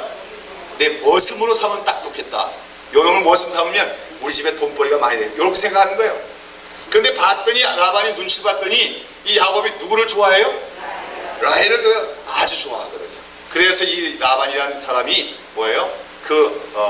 자기 딸들을 이용해 가지고 야곱을 노동력을 이제 착취하는 사건이 벌어지게 되는 거예요. 여기서 이제 야곱은 이제 인생의 연단이 시작되면서 이제 드디어 임자를 만난 겁니다. 여러분 야곱이라는 이름의 뜻이 뭐죠? 발꿈치를 잡는 자다 그 말인데 그게 히브리적 표현으로 보면 사기꾼이다 그 얘기예요. 여러분 사람 한번 걸어가는데 깜깜할 때 다른 사람 발꿈치 한번 잡아보세요. 어떻게 되는가? 어떻게 되죠? 그래서 넘어져 버리잖아요. 남의 약점이 미행해갖고 남을 속이는 자다 그런 뜻이. 그러니까 한마디로 사기꾼이다 그 말이에요. 그래갖고 이미 야곱은 몇 번 사기쳤어요. 형님 사기치고 아버지 사기치고 했잖아요. 자, 그러니까 요게 자기 인간적인 계략과 그런 꿰가지고 살아가는 사람이 야곱이다 그 얘기예요. 그런데 이제 야곱이 만난 라반은 어떤 사람이에요? 한수위죠. 예? 야곱이 속임수 한 초단 정도 되면은 라반은 몇 단이에요? 아주 고수예요. 한 9단 정도 되는 사람이에요. 그렇죠? 야곱이 맞으면 발꿈치를 잡는 자라면 라반은 살아있는 사람 누나를 빼먹는 사람입니다. 그런 사람을 만난 거예요. 이제 외삼촌인데 이해하고 이 라반이 자기 조카이나 야곱을 철저히 이용해 먹는 거죠. 그렇죠? 그래가지고 어떻게 하는 거예요? 야곱에게 내가 네 삼촌인데 내가 어떻게 널 갖다가 공짜로 일을 부려먹겠냐. 그렇죠? 내가 너에게 대가를 치러줄 테니까 이미 알고 있어요. 야곱이 대가를 뭘 달라고 할지. 그렇죠? 대가를 뭘로 치러줄까? 그랬더니 네가 7년 동안 일하면 내가 뭐든지 다 해줄게. 그랬더니 뭘 합니까? 라헬을 아내로 달라고 얘기합니다. 그러지. 그랬더니 야곱이 그날부터 라반의 집에서 양떼를 치고 일을 하는데 어떻게 해요? 7년을 수일같이 봉사했더니 누구를 사랑함으로? 라헬을 사랑함으로. 사랑의 힘은 이렇게 큰 거죠. 근데 이 야곱이 라헬을 사랑하는 사랑은 어떤 사랑이에요? 인간적인 사랑이죠. 육신적인 사랑이에요. 그렇죠? 에로스다 얘기해요. 하여간 그렇게 그래도 하여간 야곱의 특징은 또 이런 건 있는 건데 그렇죠? 일편단심. 한 여인에 대한 all for the love 그렇죠? 한 여인에 대한 사랑 그런 거 있는 사람이에요. 야곱 7년 동안을 갖다가 열심히 일하다가 7년이 금방 가버렸어요. 라헬을 갖다가 아내로 맞이할 욕심에. 드디어 7년이 지났습니다. 그리고 이제 뭐 하죠? 약속대로 혼인 예식이 벌어졌죠. 혼인 예식이 벌어져가지고 이제 어떻게 합니까? 보통 혼인 예식 하면은 신랑에게 술도 먹이잖아요. 그렇죠? 호두를 많이 먹으니까 좀 얼큰해겠죠. 그래갖고 얼큰해갖고 어디 들어갔겠어요? 자기 장막에 신부가 기다리는 장막에 들어가서 초야를 치렀습니다. 아침에 떠 깨보니까 누가 누워있어요? 라헬이 아니고 레아가 누워있어요. 레아가. 네. 여러분 거기 보면은 레아 왜 딸이 둘이 있는데 레아와 라헬이 있는데 야곱이 레아는 사랑하지 않고 라헬만 사랑합니까? 라헬이 훨씬 라헬이 더 예뻐서 그렇죠? 예. 그래서 보면 17절에 창세기 19장 17절에 보면 레아는 알력이 부족하고 라헬은 곱고 아리따우니 그랬어요. 거기서 레아는 안력 눈 안자에다가 힘력자인데 안력이 부족하다는 말이 무슨 말일까요? 눈의 힘이 부족하다는 말이? 안과 의사 선생님이 안 계셔서 잘 모르겠는데 안력이 부족하다는 말이 무슨 말입니까? 근력, 안력 안력. 이게 뭐냐면 눈의 광채가 약하더라 그 말입니다. 눈빛이 반짝반짝 빛나지 않더라 그 얘기예요. 네. 한국식 스타일 눈동자다 그 말이에요. 뭔 말이냐면 여러분 중동 여자를 보셨어요? 네, 가끔가 보셨는지 모르겠어요. 여러분 중동 여자를 보면 굉장히 예쁩니다. 그러니까 중동 여자는 여기 하나만 딱 대놔도 벌써 우뚝 수술만큼 아름다워요. 제가 우리나라 여자를 안 예쁘다고 얘기하는 게 아니고 우리나라 사람은 우리나라 사람들의 미의 관점이 있어요. 그렇죠? 옛날부터 우리나라 미인도 같은 거 보면 눈이 어떻게 하면 초승달처럼 가느다르하고 그렇잖아요. 그런데 중동 사람들 미인의 기준은 뭐예요? 눈이 둥그랗고 커야 돼요. 쌍꺼풀이 탁 지고 속눈썹이 이만큼 튀어나오고 눈동자가 까맣고. 그런데 그렇게 잘생긴 그 여인을 보면 그 눈동자가 얼마나 호수 맑고 아름다운지 그 속에 빠져들 것처럼 아름답대요. 라헬이 그랬다는 거예요. 근데 레아는 어땠어요? 안력이 부족하다는 것은 눈이 작고 가느스름하니까 어때요? 눈에서 총기가 나요? 반짝반짝 안 하죠. 그러니까 오히려 우리 한국에 왔으면 레아가 미인이었을 텐데 중동에서 태어났으니까 미인 취급 못 받는 거예요. 그러니까 그 야곱이 두 자매 중에서 사랑하는데 누구를 더 사랑하는 거예요? 무슨 조건까지 사랑하는 겁니까? 외모를 보고 사랑하는 거예요. 이거 조금은 뭔가 잘못되어 있지요. 자, 여하튼 아침에 깨보니까 그 눈이 초롱초롱하고 그 눈이 큰 그 라헬이 아니고 뭐야? 눈이 이렇게 가느사름한 그 알력이 부족한 레아가 누워있어. 얼마나 화가 났겠어요. 그래갖고 삼촌에게 쫓아가서 삼촌이 도대체 이럴 수가 있느냐고 그렇지요? 네? 그랬더니 삼촌 라반이 하는 말이 뭡니까? 얘야, 조카야, 우리 지방에서는 그렇지요? 언니를 놔두고 동생이 먼저 시집가는 법이 없느니라. 그렇죠. 우리나라가 비슷하죠? 이게 이제 그 중동의 문화가 우리나라 문화가 비슷하는 걸 보여주는 거예요. 그러면서 뭡니까? 그러니까 그렇다면 미리 얘기해 줘야지. 지금에서 얘기하면 어떡합니까? 그러니까 라반은 이미 그걸 다 계획 속에 품고 있었던 거예요. 라헬 통해서 몇 년? 7년. 레아 통해서 7년. 14년은 좋게 울어먹겠다. 이렇게 생각한 거죠. 그러고 나서 네가 정말로 라헬을 사랑하면 다시 무료로 몇 년 봉사해라? 7년을 봉사합니다. 여기서 야곱이 또 우직하게 7년을 라헬을 오직 얻기 위해서 7년을 또 봉사하는 거예요. 이거는 조금 그 야곱이 참 그 한 여인을 사랑하는 일편단심의 마음이 있는 걸 알 수가 있지요. 그래가지고 아내가 둘이 생기지만 여기서 또 어떻게 됩니까? 그 두 여종이 있죠? 라헬과 레아에게 두 여종이 뭡니까? 실바와 빌한데 이들도 그렇지 야곱에게 첩으로 주게 돼서 그 야곱에게는 아내가 몇이 생기는 겁니까? 4명이 생기게 되는 거예요. 그러면서 이제 그 아내가 내시는데 아들을 낳기 시작하는 거죠. 아들한테 몇 명 나요? 한 타스 꼭 넣지요.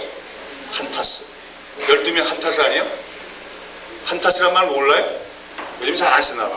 옛날에는 연필 한 타스 그럼 12개인데 여러분 근데 한 타스가 넣는데 누구부터 낳기 시작해요?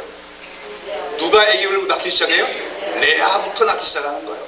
그렇게 야곱이 사랑하는 라헬은 아기를 안 낳고 야곱이 레아를 볼 때마다 어떻게 생각하는 거예요? 이 친구는 이건 보너스도 아니고 이게 참 이거 뭡니까? 별로 달갑지 않은 그 아내지요. 그런데 그 레아가 아기를 낳기 시작해요. 그렇죠? 거기에 대해서 성경은 뭐라고 얘기합니까? 29장 31절 보면 여호와께서 레아에게 총이 없음을 보시고 그의 태를 열었으나 라헬은 무자했더라. 거기에 레아에게 뭐가 없음을 보시고 총이 없다는 말이 뭐예요? 예, 남편의 사랑을 받지 못함으로 여기서도 우리는 하나님의 마음이 나타납니다. 남편에게 사랑받지 못하는 여인, 그 레아에게 자녀들을 먼저 낳도록 축복하시는 것을 볼 수가 있어요. 이런 이야기들을 우리에게 얘기해 주는 것은 하나님은 철저하게 이 땅에서 소외되는 자, 연약한 자들의 편이 되시고 그들의 하나님이시다는 것을 우리에게 단편적으로 얘기해 주고 있는 것입니다. 자, 여기서 우리가 이제 그 12아들을 낳게 되는데 이 12아들의 이름들을 가만히 살펴보면은 이 지금 야곱의 가정에 일어나는 그 여인들 간의 질투와 경쟁이 어떤가 갖다 대충 우리가 이해할 수가 있죠. 여러분 제일 레아가 면전한 아들이 뭡니까? 루벤. 그 다음에 뭐지요? 시므온. 그 다음에 레위. 그 다음에 유다. 요게 누가 나왔어요? 레아가 나옵니다. 자, 요거 그 뜻이 다 있죠? 루벤은 뭐예요? 보라 아들이다. 그건 무슨 말입니까? 레아가 야곱이가 이제 레아의 그 장막이 있고 라헬 장막이 있으면 어떻게 하겠어요? 장막 저녁 때만 되면 야곱이 주로 어디로 갑니까? 라헬에게 가죠. 어쩌다가 보름에 한 번씩 그 레아의 장막에 올 뿐이에요. 그것도 마지못해서. 그렇죠? 그러면 누가 아들을 낳을 확률이 더 높아요? 라헬이 확률이 훨씬 높죠? 근데 라헬은 못 낳는데 레아가 임신한 거예요. 또 낳는 딸도 아니고 아들을 낳았어요. 그러니까 레아가 여기서 뭐라고 하는 겁니까? 보라 아들이야. 이게 누구에게 하는 말입니까? 라헬 보고도 하는 말이고 야곱 보고도 하는 거죠. 당신이 날 갖다 그렇게 사랑하지 않아도 아들 낳았잖아요. 아들 낳았으면 됐지. 뭐 그런 말이죠. 그렇죠? 보라 아들이야. 그런데도 아직도 그 야곱의 마음은 누구에게 머물고 있습니까? 라헬에게 머물고 있어요. 그런데 또 몰랐어요? 또 똑똑하게 아들 하나 낳았죠. 그래서 이 아들을 뭐라고 합니까? 시몬. 뭐예요? 들으심. 누가 들으셨다? 하나님이 들으셨지 않느냐? 당신이 나를 갖다 불공평하게 대주니까 하나님이 내 억울한 선을 들으시지 않았느냐? 그렇게 이제 얘기하는 거죠. 그렇죠? 그러고 나서 또 세 번째 넣죠. 그러면 뭐예요? 아직까지도 야곱은 어디로 자꾸만 라헬한테만 자꾸만 가는 거죠. 그런데 또 보름마다 한 발밖에 안 오는데 또 아들 낳아버렸어요. 그 이름을 뭐라고 지었어요? 연합. 연합이라는 뜻이에요. 이건 무슨 뜻이죠? 이제서야 남편이 진정으로 나와 마음이 연합이 되겠구나, 그런 뜻입니다. 아시겠습니까? 요거 봐서는 이때부터 야곱의 마음이 조금씩 변화가 되기 시작한 것을 우리가 볼 수가 있습니다. 여기서 야곱에게 어떤 생각이 들기 시작하는 거예요? 이거 아닌데. 그렇죠? 내가 사랑하는 건 라헬인데 왜 라헬은 못 놓고 이 레아가 세 번씩이나 아들을 놓을까? 이거 누구의 섭리다? 하나님의 섭리구나. 내가 하나님의 섭리를 거슬 수는 없지 하면서 이제는 레아에게도 뭡니까? 정식 부인으로서의 사랑을 베풀기 시작하는 겁니다. 그래서 레아가 그 아들의 이름을 뭐예요? 연합이다 지었어요. 그러고 나서 또 아들을 낳았어요. 그래서 그 이름은 뭐예요? 유다라. 유다는 찬양이에요. 누굴 찬양하는 겁니까? 하나님을 찬양하는 거죠. 여기서 우리는 이 가정 속에서 누구의 신앙이 제일 먼저 발전한 걸 보냐면 레아의 신앙이 발전하는 걸 봅니다. 남편에게 거의 버림받다시피 한 총이 없는 여인. 그러나 그 외모 때문에 남편의 사랑을 받지 못하는 레아가 하나님의 은총을 받아서 아들들을 4명이나 낳아가면서 드디어 레아는 하나님을 찬양하는 신앙을 갖게 되어지는 것이죠. 그렇죠? 자, 이렇게 했더니 누가 억울해서 못 살겠어요? 라헬이죠. 라헬이 억울해서 못 살겠어요. 그래서 라헬이 누구를 줍니까? 빌하, 자기의 여종인 빌하를 야곱의 장막에 들어가 있더니 또 아들을 낳긴 낳았어요. 그렇죠? 누굴 낳습니까? 단과 납달리. 이 단이라는 이름 뭐고 납달리라는 이름의 뜻은 뭐예요? 단이라고 하는 것은 신원. 신원이란 말이 뭐예요? 성경에는 신원이란 말 많이 나와요. 신원. 우리 하나님이 신원하신 하나님이다. 이건 원한을 풀어주시는, 복수해주신 하나님이란 거예요. 원한을 풀어주셨다고요. 라헬이 뭐라는 거예요? 내가 언니한테 맨날 지더니 드디어 나도 아들 낳아서 자기가 낳은 것도 아니면서 자기 여종이 낳은 아들인데 그거 안고 다니면서 하나님이 내 억울함을 풀었어. 그렇게 하고 있는 거예요. 라헬이 지금 뭡니까? 언니한테 앉으려고 막 그냥.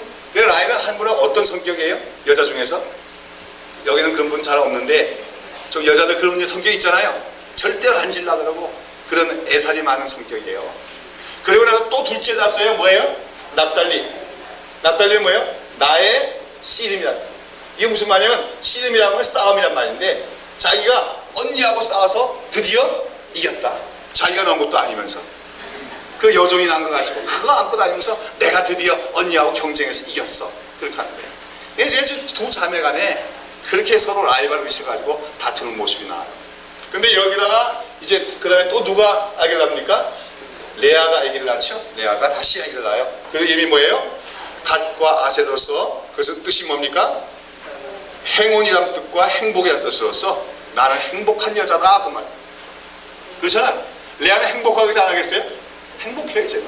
옛날에는 얼굴 좀 못생겼다고 남편한테 버림받고 그랬지만 그러나 하나님께서 자기 은혜를 주심으로써 약한 자인 자기 은혜를 주심으로써 아들을 낳았더니 마침내 남편의 마음도 서서히 완전히 안 왔지만 그래도 와서 자기가 연합되게 하시고, 그랬으니 나는 정말로 해피한 여자다, 그런 뜻으로서 갓과 아세아라고 이름을 짓게 되죠. 그러고 나서 이제 또 누가 아기를 낳습니까?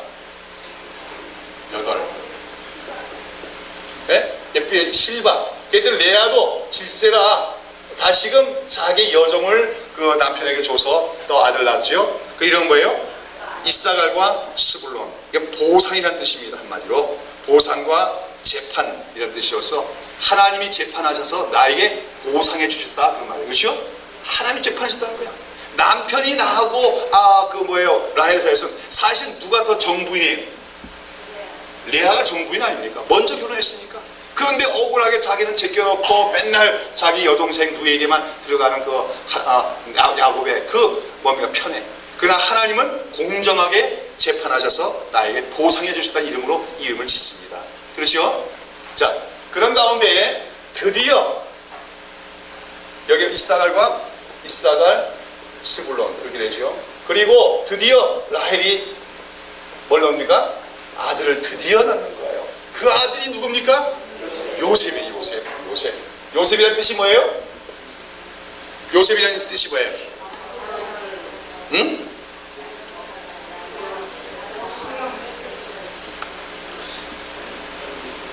요셉이라는 이름은 뭐예요?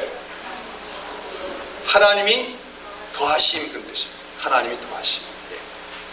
라헬은 여기서 이미 자기 여정을 통해서 아들을 주셨지만 자기 아들을 주셨기 때문에 더하심이라고 제 이름을 짓습니다.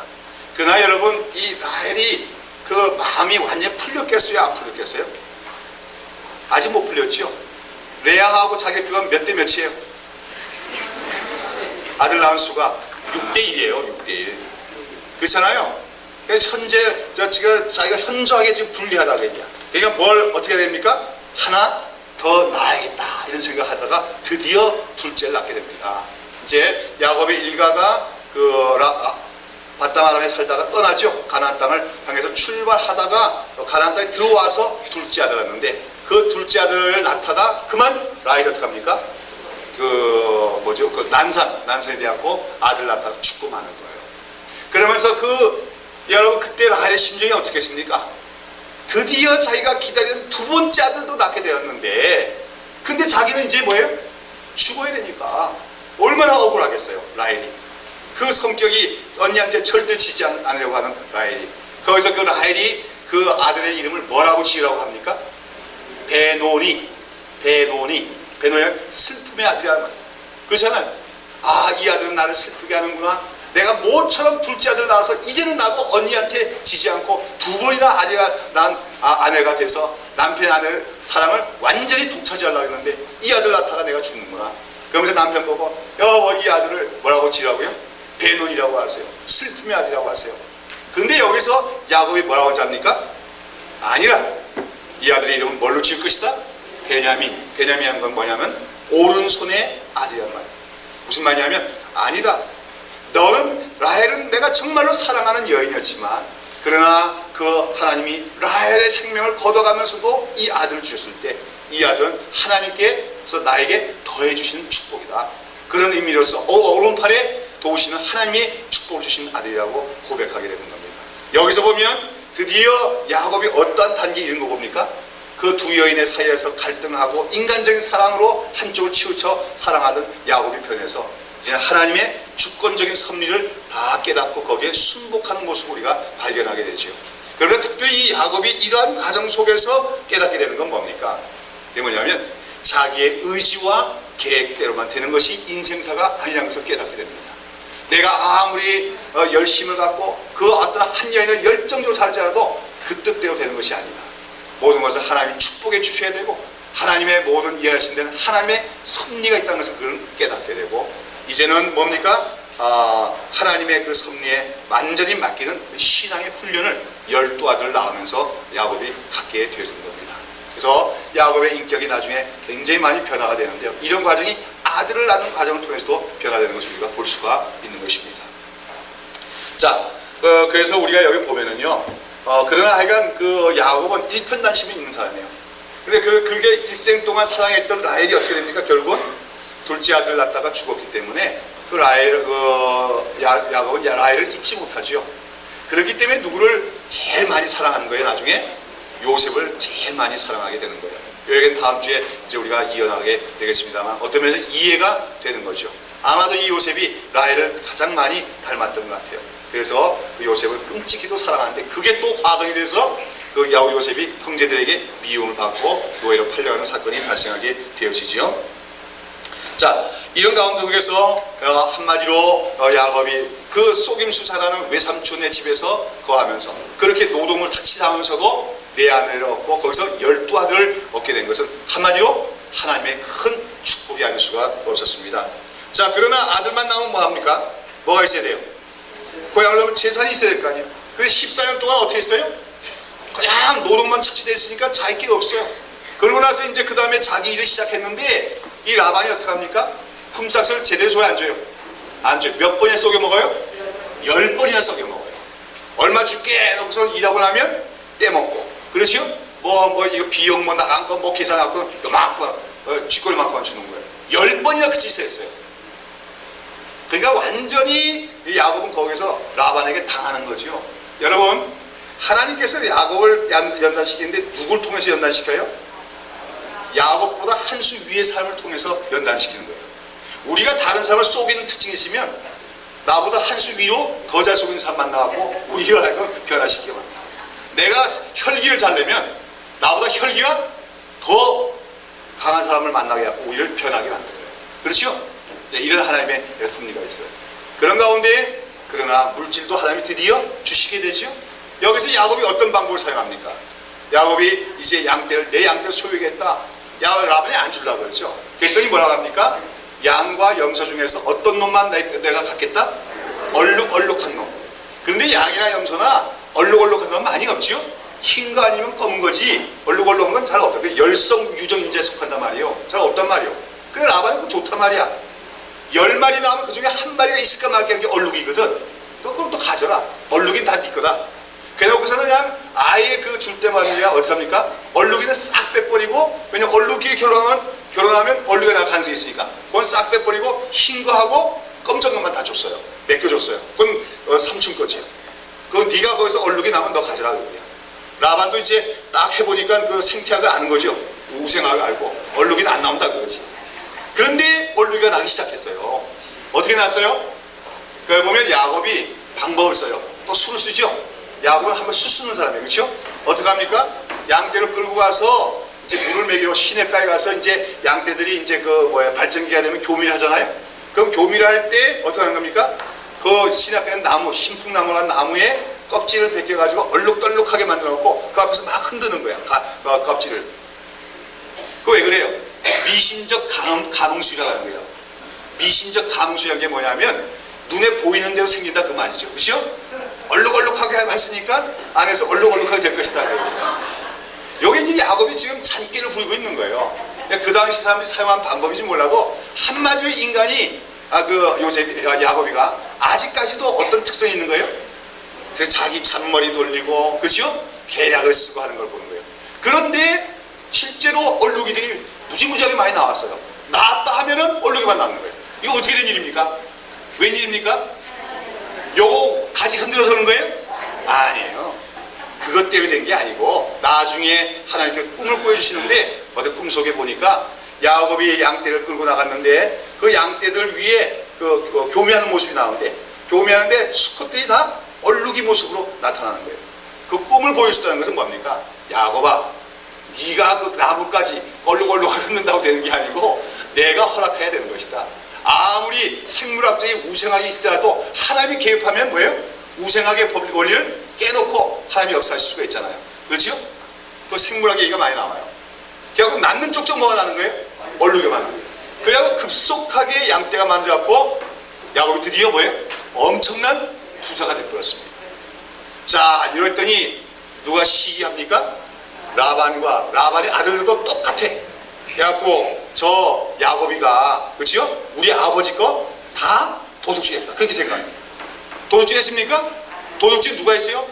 자기네들이 했지. 정당한 품삯도 안 주고 그렇죠? 그렇게 했는 자기네들이 잘못인데 그러나 야곱의 양떼가 많아지니까 그걸 시기하고 저거 우리 건데 원리는 원래 우리 건데. 그렇게 하면서 기회가 되면 야곱부터 그 모든 걸 다 어떻게 방법을 써서 탈취하려고 계획을 갖고 있습니다. 야곱이가 딱 보니까 야곱이도 비상한 사람 아니에요? IQ가? 그러니까 이거 내가 여기 있다가는 좋지 않겠다. 빨리 도망가야겠다. 그리고 한마디로 어머니도 빨리 보고 싶고, 그렇죠? 고향 땅이 그립고. 그래서 드디어 거기서 고향 땅을 떠날 작정을 하게 됩니다. 그래서 아내들하고 의논하죠. 어떻게 할까? 근데 아내들이 뭐래요? 고향을 떠나기 싫다 그래요? 아니죠. 아유 지긋지긋해. 우리 아버지 아주 나쁜 사람이야. 자기들도 아버지를 알아요. 우리 아버지 순악질이라는 거야. 우리를 뭐예요? 팔아먹었다 이거지요. 그렇잖아요. 자기들은 물론 좋은 남편 낳았지만 사실 난 팔려간 거 아니에요? 그러고서는 그래서 우리 인심 싫다고 그래갖고 밤에 야반도주를 하는 거죠. 온 가족들과 양떼와 염소떼 끌고 이제 야반도주. 근데 그 과정 속에서 라헬이 어떤 짓을 합니까?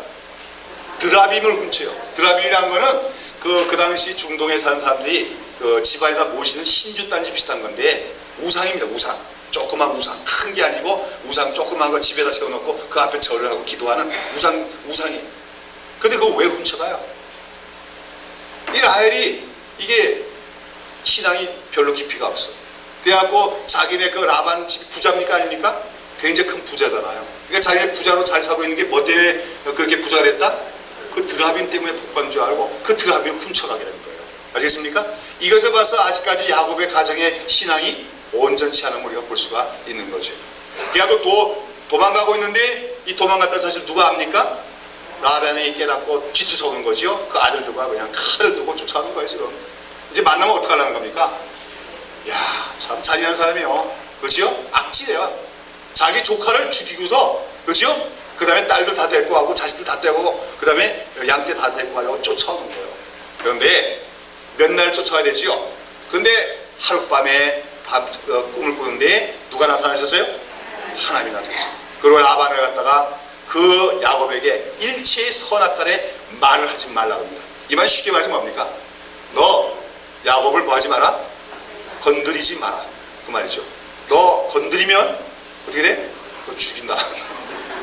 하나님 그렇게 하시는 거예요. 하나님이 야곱하고는 공수동맹을 맺었어요. 그렇죠?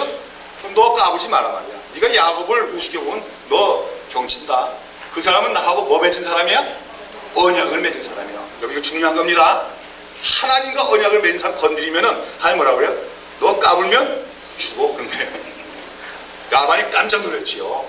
자기는 사실 자기 조카고 자기가 이때까지도 막 이용해 먹고 했으니까 야곱 정도는 어떻게 할 수 있을까 생각했어요. 해칠 수 있다고 생각했어요. 그런데 밤에 꿈에 그 하나님이 나타나서 그렇게 자기에게 경고하시니까 그냥 깜짝 놀랐죠. 이 야곱이 보통 사람이 아니구나. 그렇죠? 하나님이 함께 하시는 사람이구나. 이렇게 깨닫고서는 오히려 자기가 야곱에게 와서 뭐라 하는 겁니까? 야 조카야, 우리 같은 혈육인데 서로 침범하지 말고 서로 해치지 말자 그래요. 자기가 해치려고 그러거든. 그래서 거기서 평화협정을 맺습니다. 그리고서 언약을 맺고 거기서 서로 헤어지게 되어지는 것이죠. 여러분 여기서 이제 하나님이 그 약속하신 것을 하나하나 지켜가는 것을 우리가 볼 수 있지요. 가정을 이루게 하시고 물질을 허락하시고 그 다음에 또 해치려는 자의 손에서 구원하시는 하나님의 은혜를 우리가 보게 됩니다. 하나님이 이처럼 언약을 맺으신 자에게 반드시 그 언약을 이루시는 하나님이다 하는 것을 보여주고 있는 거죠. 자, 그래서 이제 어디까지 다 왔어요? 바단을 떠나서 가나안 땅까지 다 왔는데 이제 무슨 강만 지나면 드디어 가나안 땅입니까? 야복강만 건너면, 야복강은 이제 요단강 지류인데 그 강만 건너면 가나안 땅이는데 여기 왔더니 야곱에게 문제가 생겼어요. 어떤 문제가 생겼지요? 예, 형 에서입니다. 15년 전의 원한을 아직까지도 마음속에 품고 있는 에서가 야곱의 무리가 온다는 얘기를 듣고 어떡합니까? 염자식 혼을 말이죠. 아마 죽이려고 생겼는지도 몰라요. 그렇죠? 그러면서 400명의 군사를 이끌고 옵니다. 엄청난 군사죠. 자, 그런데 거기서 중요한 것은 야곱이 그렇게 오고 있을 때, 그 야복강까지 다 오고 있을 때 어떤 사건을 한번 목격하게 됩니까? 예, 그 창세기 32장인가요? 거기 보면 야곱이 그 길을 지나는데 하나님의 사자들을 그가 만난지라. 그것은 실질적으로 물질적으로 진행한 게 아니라 영적으로 보인 겁니다. 하나님 보여주신 것이요. 여러분 게하시도 눈을 떠니까 그 사마리아 성 주변에 천군 천사가 진을 치는 게 보였잖아요. 때때로 하나님이 영의 눈을 보이시면 천사들이 보이게 되는 거예요. 오늘 우리도 그럴 수 있는 거예요. 그렇죠? 근데 안 보이십니다. 왜요? 안 보고도 믿는 자가 더 복이 많으니까. 복 많은 사람 되게 해달라고. 근데 야곱의 눈을 열어줬어요. 그랬더니 자기 앞에 누가 가고 있어요? 천사들, 천군들이죠. 천군이 두 대가 그죠? 군대 진영을 지어서 그 전진하고 있는 걸 봅니다. 그건 뭘 의미하는 거죠? 지금 야곱이 혼자 가고 있는 게 아니다. 누가 동행하시는 겁니까? 하나님이 동행하시면서 자기 천사들을 통해서 앞길을 예비하시고 보호해 주시고 계시다는 거예요. 그러면 야곱은 어떻게 됩니까? 두려워하지 말아야 되죠. 그러나 야곱이 아직까지 믿음이 없어요. 하나님이 옛날에 분명히 말씀하셨죠. 안전하게 돌아오게 하리라. 그 약속도 온전히 믿지 못하고 천사들을 보여줘도 믿지 못하고 두려움에 가득 쌉니다. 그러면서 그가 뭐라고 하는 거죠? 자기 떼를 몇요? 두 떼로 나눠요. 그렇죠? 그래갖고 라헬이 낳은 아이들은 뒤로 빼고, 그렇죠? 첩대에 낳은 애들은 앞으로 돌리고, 이런 식으로 해갖고 두 떼로 보냅니다. 왜요? 공격을 당하면 앞에 떼는 먼저 당하더라도 뒷 떼만 살리려고. 그러고선 또 뭡니까? 종들을 여러 무리로 나눠갖고 뭘 합니까? 갖가지 선물들을 갖고 나가게 해요. 누구에게? 에서에게. 야곱 마음을 돌리려고 하는 거죠. 여기서 우리는 야곱이 아직까지도 뭐 쓰는 사람이에요? 수 쓰는 사람인 걸 알게 되죠. 수 쓰는 사람. 그러면서 그가 기도합니다. 근데 기도하는 거 보면 또 믿음이 있는 것 같아요. 하나님이 날 도와주셔서 약속을 지켜서 참 내가 빈손으로 지팡이를 갖고 왔더니 이제 두 때나 이루 오겠나이다. 그렇죠? 하나님의 은혜를 내가 어떻게 감당하겠나이다. 그러면서 에세 뭡니까? 손에서 날 구해달라고 기도하고 있는 것을 보죠. 여기서 보면 야곱이 한면은 믿음이 있어요. 그렇죠? 자기가 이만큼 큰 가문을 이루고 그 큰 재산을 이룬 것이 다 누구의 은혜다? 하나님의 은혜인 것을 압니다. 그러면 하나님이 그렇게 은혜 주셨으면 에서에게 죽게 하겠습니까? 그러나 그까지 믿음이 없어가지고 인간적인 수단을 방법을 부리는 야곱을 우리가 볼 수가 있죠. 그러고 나서 이제 모든 가족이 다 지나가고 누구만 남았어요? 야곱이 남았는데 그 밤에 드디어 누굴 만납니까? 하나님을 만나고 하나님께서 그 밤에 야곱을 손을 보십니다. 예? 우리가 그 야곱이 밤새도록 하나님과 씨름했던 그 사건을 가지고 야곱이 힘써 기도했더니 은총을 받았다, 이렇게 해석할 때가 많은데 사실 각도를 바꿔야 됩니다. 하나님께서 누굴 어떻게 한 겁니까? 야곱을 손을 보시는 거예요. 왜냐하면 이제 야곱이 돌아가야 될 땅, 이제 야곱이 돌아가야 될 그 땅은 무슨 땅입니까? 하나님이 약속한 언약의 땅입니다. 그리고 야곱은 그 땅에서 뭐가 돼야 돼요? 언약 백성의 조상이 돼야 돼요. 이제는 하나님이 얘기하시는 겁니다. 제가 얘기했죠? 기독교 신앙은 윤리가 아니라고 얘기했습니다. 그러나 결론은 어떻게 됩니까? 윤리적인 삶, 의로운 삶으로 나타나야 된다는 거예요. 아시겠습니까? 우리가 시작할 때는 윤리적으로 부족한 점이 있을 수 있습니다.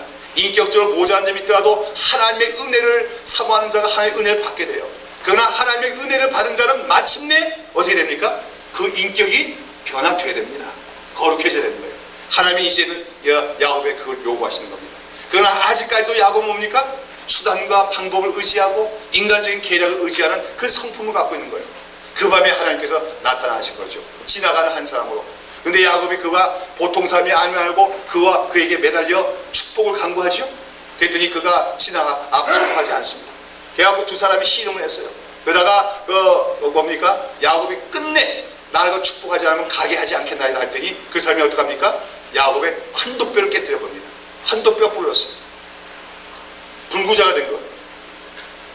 그러고 나서 이제 그래도 야곱이 환도뼈가 부러졌는데도 불구하고 축복하지 않으면 가게 하지 않겠나이다. 결사적으로 매달린 겁니다. 이제 야곱은 위기상에 온 거예요. 내가 여기서 축복받지 않으면 나는 살아남지 못한다 하는 그 각오로 매달린 겁니다.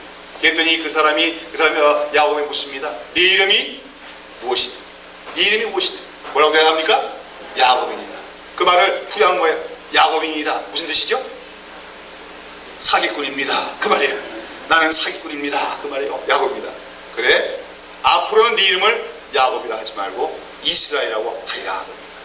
이스라엘의 뜻이 뭐예요? 하나님과 겨루와서 씨름하여 이겼다. 그 말이에요. 밤새 그 사람은 못 가게 붙들었던 그 열심을 보고 하나님이 하신 말씀이죠. 그러나 보통 우리가 알기로는 이스라엘 뜻이 하나님과 겨루어서 이겼다로 알고 있는데요. 더 중요한 의미는 하나님과 함께 싸워서 이기는 자다, 그런 뜻입니다. 이게 더 중요한 거예요. 무슨 말인지 압니까? 이제까지 야곱은 사실 누구 힘으로 인생의 문제를 해결하려고 하는 겁니까? 자기 그 잔머리 가지고, 그렇죠? 인간적인 계략 가지고 인생의 문제를 해결하려고 하는 거예요. 그러나 하나님은 이제 말씀하시는 겁니다. 야곱아, 이제부터는 그 사기 같은 네 품성 가지고 세상을 살아가려고 하지 말고 나와 함께 싸우자 그 얘기야. 무슨 말인지 압니까? 마귀와 싸우고 세상과 싸우기 위해서 나를 의지하고 나와 함께 싸워라. 그래서 너는 세상을 이기는 자가 되어라. 그런 뜻으로서 그에게 이스라엘 이름을 주시는 줄로 믿습니다. 여러분, 그 이스라엘 이름은 나중에 결국 그 민족의 이름이 되죠. 그것은 바로 하나님이 그 민족에게 바라시는 뜻이 그거예요. 너희는 인간의 힘과 인간의 무력을 의지하지 말고 누구와 함께 싸우라? 하나님과 함께 싸워서 세상을 이겨라. 대적들을 이겨라. 그것이 바로 이스라엘 이름의 영적인 의미인 것입니다. 이 밤에 야곱은 변화되는 거죠. 그렇죠? 이제까지 의지하던 인간적인 수단들을 다 내려놓고 이제부터는 온전히 누구만 의지하는 겁니까? 하나님만 의지하는 사람이 되어지는 것입니다. 자, 그런데 그 하나님께서 여하튼 그 사람이 너의 이름을 이스라엘 하리라. 하나님과 함께 싸워서 이긴 자다 하니까 이분이 누구예요? 거기 사람이 아니고 그냥 지나가는 천사가 아니고 하나님이 아닌가 싶어갖고 당신의 이름이 누구십니까? 했더니 내 이름을 왜 묻느냐? 이 말은 뭐예요? 하나님이시다 그 말이죠.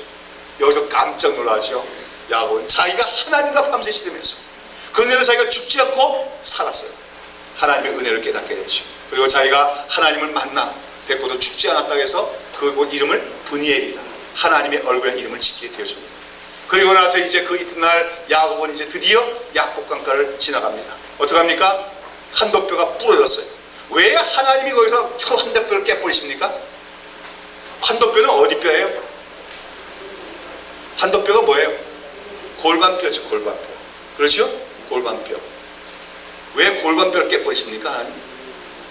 여러분, 그 성경에 보면은 아브라함이 그 엘리에셀이라는 종을 바다마람의 그 이삭의 아들을 그 며느리를 구하러 보내죠. 그때 엘리에셀이 어디다가 환도뼈 아래다가 손을 놓고 서원했다고 하죠. 이 환도뼈 아래 넣는다는 것은 중요한 걸 얘기하는 거예요. 그러니까 환도뼈라고 하는 것은 골반뼈 그 사이에 남성의 생식기관이 있죠. 그러니까 환도뼈라는 것은 남성의 생식기관을 보호하는 뼈입니다. 그렇죠? 그러니까 환도뼈를 뗐다는 건 뭐예요?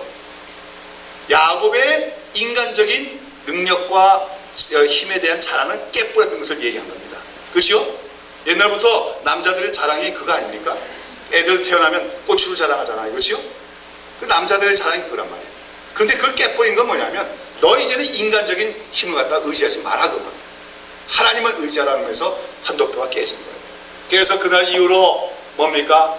야곱은 어떻게 달릴 때마다 어떻게 합니까? 쩔룩거리게 되죠. 쩔룩거리게 되는 거예요. 환도뼈가 깨져갖고. 그러나 그것은 영광의 상처입니다. 더 이상 인간적인 잔머리와 계교를 의지하지 않고 하나님만 전적으로 의지하는 자가 되었다. 그래서 하나님과 더불어 싸움으로써 이기는 자가 되었다는 영광의 상처가 바로 환도뼈 자국이라는 거예요. 그래서 그 이후로 이스라엘 민족은 환도뼈는 먹지 않죠. 짐승을 먹을 때도. 그렇게 전통이 되어진 겁니다. 이렇게 하고 나서 딱 길을 건너는데 쩔룩 가면서 가는데 저기 누가 옵니까? 에서가 와요. 근데 이제는 마음속에 뭐가 없습니까? 두려움이 없어요. 죽으면 죽으리라. 나와 언약을 맺은 사람이 책임져 주시지 않은 믿음은 딱 갔는데 에서의 얼굴을 봤더니 어때요? 에서가 환한 얼굴이 아닙니다. 어떤 얼굴이에요? 눈물이 그렁그렁 해갖고 내 아우야 네가 얼마나 이방 땅에서 고생하다가 돌아오냐고 그냥 부둥켜안고 두 사람이 얼싸안고 우는 거예요. 여러분, 그 순간에 야곱이 뭐라고 얘기합니까? 내가 형님의 얼굴을 배우니 누구의 얼굴을 뵙는 것 같습니까? 하나님의 얼굴을 뵙는 거죠. 그 에서의 얼굴이 변화가 됐는데 마치 그게 누구의 얼굴 같아요? 하나님의 인자하신 얼굴 같아요. 누가 변화시킨 겁니까? 하나님이 에서의 마음을 변화시키는 거예요. 아마 에서가 야곱이 온다는 얘기를 듣고 처음에 막 분개심이 갖고 임수새끼 날 갖다 쏘기 같은 장제 축복 뺏어 갔던 놈이 내가 죽이고 만다. 막 화가 나서 오고 있는데 어떡합니까? 뭐 종들이 와갖고 뭐 선물 주지만 이까짓 거 뭐야? 이까짓 게 뭐야? 막 화를 내고 오는 거죠. 그런데 하나님께서 그 마음을 감동하시니까 자꾸만 여러 가지 생각하게 되는 거죠. 그래도 내가 내 혈육인데 이 세상에서 유일하게 하나밖에 없는 혈육인데 내가 그 15년 전에 일을 못해갖고 복수하겠다면 내가 옹주한 인간이 아니고 그런 생각하다 보니까 어떻게 돼요? 야곱이 보고 싶은 거야. 그렇죠? 비록 자기를 속이고 도망갔다 아들이지만 하나밖에 없는 내 아들인데 내 형제인데 그래가지고 그 마음이 그냥 커져갖고 야곱을 반갑게 맞이하게 되는 거죠. 우리 남북 간에도 이런 역사가 있기를 바라는 것입니다. 하나님께서 우리 마음을 풀어주셔야 되겠지요. 여기서 중요한 것은 우리가 흔히 우리 야곱이 기도한다면 이렇게 하죠. 누구를 변화시키십시오? 기도할까요? 에서를 변화시켜달라고 얘기하겠죠. 그래서 누가 먼저 변했어요? 야곱 자신이 먼저 변했어요. 오늘도 많은 문제들이 그럴 때가 많습니다. 우리는 주변을 바라보면서 저 사람이 변했으면 좋겠습니다. 저 사람이 변했으면 좋겠습니다. 특별히 나에게 까다롭게 그는 사람, 나를 괴롭히는 사람들 보면서 그 사람들이 변화됐으면 좋겠다고 하지만 많은 경우가 누가 덜 변화된 거예요? 내가 덜 변화된 거예요. 내가 더 변화되면 하나님께 때가 되면 그 사람들도 변화시켜서 화해케 하실 때가 있다고 하는 말씀인 것입니다. 자, 이렇게 해서 얼마나 큰 하나님의 은혜를 맛봤습니까? 하나님이 약속 지켰어요? 안 지켰어요? 지켰지요. 그의 가는 길을 지키시고 생명을 보존하시고 가정을 이루시고 큰 뭡니까? 그 재산을 얻게 하시고 또 그 15년 동안 묵었던 원한의 감정을 다 풀어주시고 이렇게 하나님의 그 은혜를 받았어요. 왜요? 무엇 때문에? 언약 때문에. 언약이라는 게 얼마나 중요한지 알겠습니까? 하나님은 자기와 언약 맺은 자에게 그 언약을 보시고 이렇게 반드시 지키시고 베푸시는 분이에요. 자, 이렇게 해서 이제 가나안 땅에 들어왔습니다. 그러면 야곱이 뭘 해야죠? 뭘 해야 돼요? 예. 그러면은 베델로 올라가야 되죠? 환난 날에 하나님을 만났던 그 베델로 올라가서 거기서 뭐 해야 돼요? 자기가 약속한 대로 하나님께 제사를 드리고 그 다음에 11조 하나님께 드려야지요. 근데 야곱이 어떡합니까? 올라가요? 안 올라가요? 안 올라가죠. 세겜이라고 하는 곳에 머무릅니다. 세겜. 그러니까 그 당시 세겜은 여러 가지 면에서 사람들도 많이 살고 요즘 말로 하면 편의시설도 많고 문명도 발전된 곳이에요. 베델이라고 하는 것은 삭막한 곳이죠. 그러니까 세겜이 훨씬 살기 좋으니까 거기에 주저앉아 버린 겁니다. 그렇죠? 우리 하는 말에 그런 말이 있죠. 어디 들어갈 때 하고 나올 때가 다르다고? 화장실 가요? 네. 급할 때 들어갈 때는 뭐 그러다가 나올 때는 또 싹 얼굴 바뀌는 게 인간인데 인간이 그런 것 같아요. 야곱이 그 큰 은혜 받았으면서도 아마 그때 뭐 에서를 만나게 갖고 화해할 때는 내가 하나님께 죽도록 모든 걸 다 헌신하겠다고 얘기했을지 몰라요. 그날 세겜에서 살다 보니까 어떡합니까? 하루 이틀 지나다 보니까 또 편해지다 보니까 거기서 그냥 주저앉아 버리고 말았어요. 하나님과 약속 잊어버렸어요. 여기서 어떤 사건이 발생합니까? 집안에 환란이 나죠. 또 무슨 사건이 나요? 그 딸 디나가 야가 세겜 땅에 살다 보니까 세겜 사람들이 이방인 축제를 하고 있어요. 막 축제. 음란한 축제죠. 그거 보러 구경 나왔고 두리번 하다가 누구한테 납치됩니까? 그 세겜의 추장에게 아들에게 납치를 당해서 성폭행을 당하고 마는 거예요. 자, 이런 사건이 발생하니까 누가 분노합니까? 야곱의 12아들이 분노해가지고 감히 말이지 이방인이 우리 거룩한 하나님의 백성의 딸을 추행하다니 그러면서 어디가 보복하려고 하는 거예요. 왜 보복하면서 어떤 방법 쓰지요? 속임수 쓰지요? 자기 아버지의 방법과 똑같아. 아버지한테 그 유전 속에 속임수라고 하는 유전인자가 흐르고 있어요. 그래서 그 아들들이 나중에도 요사 팔아먹을 때도 그 속임수잖아요. 그 부전자전해요. 그 아버지 속에 있는 속임수의 특징이 아들에게도 있어요. 그래서 어떻게 하는 겁니까? 세겜 사람들은 그러나 성폭행해놨지만 그냥 가만 보니까 이 디나의 가정이 굉장히 부자거든. 그러니까 이들과 사돈간을 맺으면 그 재산이 자기들에게 될 것 같단 말이에요. 그러니까 어떻게 합니까? 야곱에게 혼인을 제의하는 거예요. 그렇죠? 그랬더니 이 아들들이 요걸 찬스로 보고 어떻게 하는 겁니까? 그러면은 우리 집하고 혼인을 틀려면은 조건이 있다. 너희들도 뭘 받아라? 할례를 받아라. 그러니까 이 사람들은 그냥 돈의 욕심이 그렇죠. 눈이 멀어가지고 그래가지고 다 할례를 받았어요. 할례 받으니까 꼼짝을 못하잖아요. 그러니까 그걸 12아들이 가서 어떻게 합니까? 칼로 쳐가지고 그 사람들 갖다가 다 살육하는 거예요. 엄청난 비극적인 발생이 발생하게 되죠. 이 사건을 야곱이 알게 되니 두려웠게 채갔어요. 그 세겜 사람들이 죽었지만 일가 친척이 많은데 이제 그 사람들이 자기 집에 공격해오면 자기는 꼼짝없이 이제 멸절을 당하게 됐습니다. 그래서 황급했는데 그때 누가 나타나십니까? 하나님께서 나타나시죠. 그래서 뭐라고 말씀하십니까? 일어나 베델로 가라. 환난 날에 네게 나타났던 그 베델로 가서 네가 소홀했던 것을 갚으라고 하나님이 말씀하십니다. 여기서 야곱은 크게 깨닫죠. 아, 내가 하나님과의 약속을 잊고 있었구나.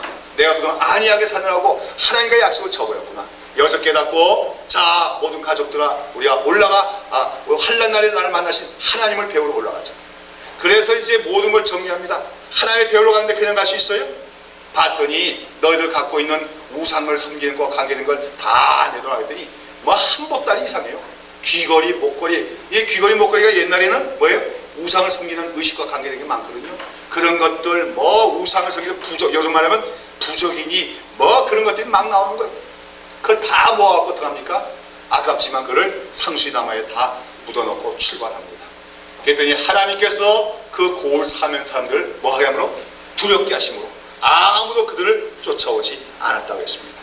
그래서 드디어 야곱의 가문은 안전하게 어디로 도착하죠? 베델로 도착하게 되었죠. 그리고 거기서 야곱은 하나님께 약속했던 대로 그 서원을 갚고 하나님께 제사를 드리고 영광을 돌리니까 그때 하나님께서 다시금 야곱에게 그 뭡니까?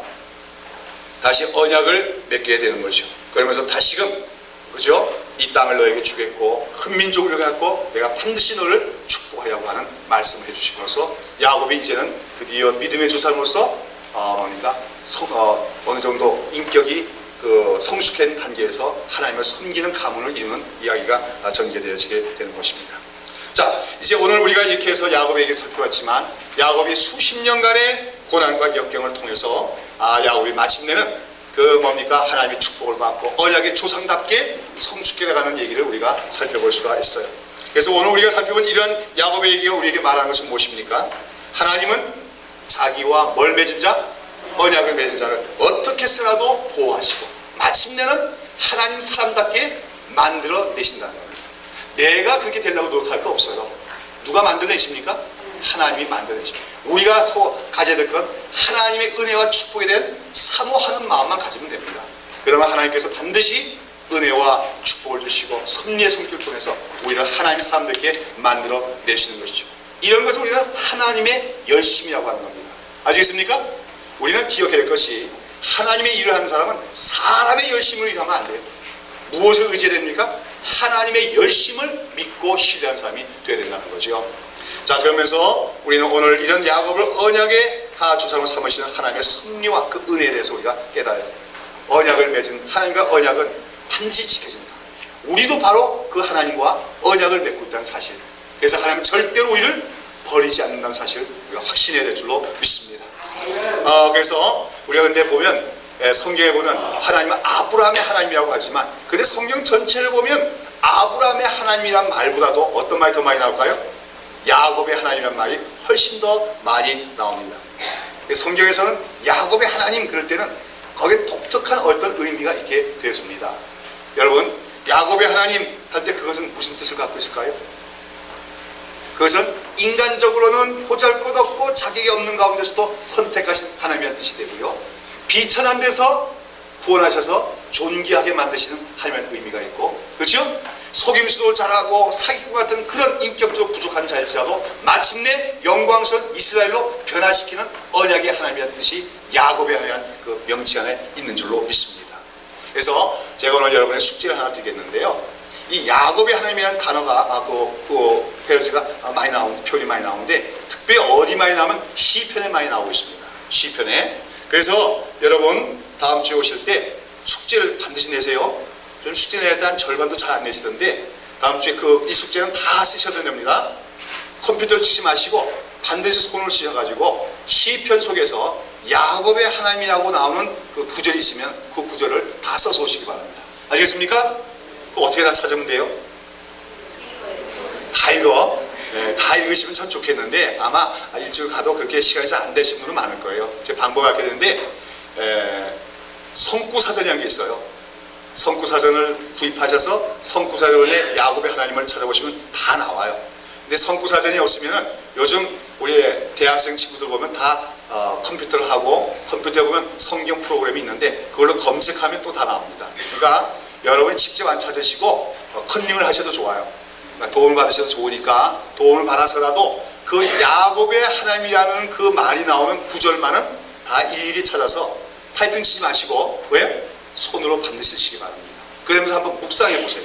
어떤 문맥에서 야곱의 하나님의 이름이라는 그 말이 나오는가?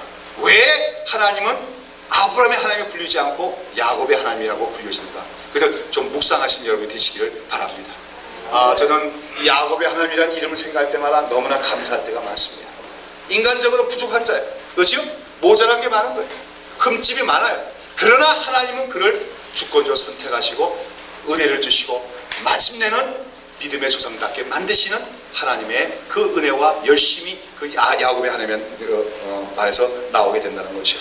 그러면서 그 성경 역사를 보면 여러분 그 선지서에 보면 이스라엘 민족을 보고 하나님 부르실 때 이렇게 불러요. 너 이스라엘아 부를 때도 있고 또 반면에 뭐예요? 너 야곱아 부를 때도 있어요. 이게 뭘 얘기하는 줄 압니까? 이스라엘 민족 보고 하는 말, 너는 존귀한 민족이다 그 얘기예요. 하나님과 함께 싸우는 민족이라는 거예요. 그러나 너는 원래는 뭐였다? 야곱아. 이사야서는 그런 말까지 나와요. 너 야곱 지렁이와 같은 야곱아. 지렁이와 같은 야곱아. 야곱은 지렁이 같은 자였다고 얘기합니다. 아시겠습니까? 그러나 그런 자를 언약을 맺으시고 선택해 주시고 믿음의 조상으로 삼아 이스라엘 존귀한 이름을 주신 하나님, 그 하나님을 기억하라고 해요. 우리의 과거는 지금 현재는 이스라엘일지 몰라도 우리의 과거는 야곱이었다는 것을 기억하고 늘 겸손하라는 겁니다. 그러면서 그 환난 날에 도우신 하나님만을 의지해라 하는 뜻으로서 성경에서는 너 이스라엘아, 동시에 뭐예요? 너 야곱아 얘기하고 있으면서 그 하나님을 야곱의 하나님이라고 부르게 되는 것입니다. 자, 오늘 정리해보면 야곱은 비록 인격적으로 미숙한 사람고 부족한 것이 많은 사람이었어요. 그러나 뭐 어떤 마음이 있었어요? 하나님의 축복을 사모하는 마음이 있는 심령이 가난한 자입니다. 그것이 바로 하나님 백성의 특징이다 그랬습니다. 저는 오늘 이 야곱과 에서의 얘기를 살펴보면서 저에게 강한 인상으로 오는 그런 어떤 느낌이 하나 있어요. 그게 뭐냐면 바로 우리 한국 민족과 일본과의 관계입니다. 여러분, 한국 민족과 일본 민족 사실은 거의 동일 민족이라고 해도 다름이 없지요. 사실은 일본 사람들 아니라고 하지만 거의 일본의 문화의 기초는 한국에서 다 건너간 거나 다름이 없습니다. 혈통적으로도 그렇고. 자, 그러나 참 서로 많이 대조가 되는 민족이 한국 민족과 일본 민족이 아닌가 싶어요. 그 가운데 저는 일본 민족을 보면 꼭 누구와 같이 생각되냐면 에서처럼 생각이 됩니다. 그렇죠? 세상적으로 참 잘 나가요. 일본 사람들 털도 많이 났더라고요. 그런데 우리 민족은 뭐가 가냐? 야구 같은 민족이 아니냐. 환난을 당하고 어려움을 많이 당한 민족이 아닌가 싶습니다. 그런데 여러분, 에서가 세상적으로 잘 나갔던 것처럼 일본이 잘 나갑니다. 그러나 여러분, 그거는 언제까지나 지속될 수 있는 것이 아니에요. 그러나 우리 민족은 연약한 민족입니다. 아직까지도 분단되어 있는 민족 아니에요. 저는 하나님 앞에서 늘 이 민족을 위해서 기도할 때마다 그렇게 기도합니다. 하나님, 이 민족을 세상 속에 제사장 나라로 삼아 주십시오. 그 이유는 다른 거 없습니다. 이 민족은 연약한 민족이기 때문입니다. 제가 유일하게 하나님께 간구하시는 요청은 그겁니다. 주님, 우리 민족은 5,000년 찬란한 역사가 있고 두수한 두뇌와 그 능력이 있으니 우리 민족을 사용해 주십시오. 그거 아니에요. 하나님, 우리는 가장 연약한 민족입니다. 과거의 일제시대 때도 그랬고 과거의 6.25 때도 그렇고 하나님이 도와주시지 않으면 우리는 이미 멸절되고 소멸됐을 민족입니다. 그런 가운데서도 하나님의 백성들이 울부짖으며 하나님께 부르짖을 때 이 민족을 구원해 주신 줄로 믿습니다. 아직까지도 우리는 우리 힘으로 자력으로 통일하지 못하는 연약한 민족입니다. 하나님이 약한 자의 하나님 아닙니까? 에서는 미워하시고 야곱은 사랑하시는 하나님이 아닙니까? 그러니 이 민족을 사용해달라고 저는 기도할 때가 많습니다. 여러분, 야곱의 하나님, 곧 우리의 하나님, 곧 연약한 민족의 하나님일 수가 있어요. 우리 자만하는 마음, 교만한 마음 다 버리고 인간적인 잔꾀를 의지하고 인간적인 수를 의지하는 그런 방법을 다 버리고 오직 하나님의 은혜와 축복을 사모하며 나간다면 하나님께서 우리 민족을 야곱과 같은 민족으로, 이 시대의 이스라엘 같은 민족으로 사용하시는 역사가 얼마든지 일어날 수 있는 줄로 믿습니다. 저는 이 야곱의 하나님을 사랑합니다. 야곱의 하나님 때문에 저는 소망을 둡니다. 우리 하나님 말씀 한 군데 읽고 이제 마치도록 합니다. 시편 146장 5절 말씀.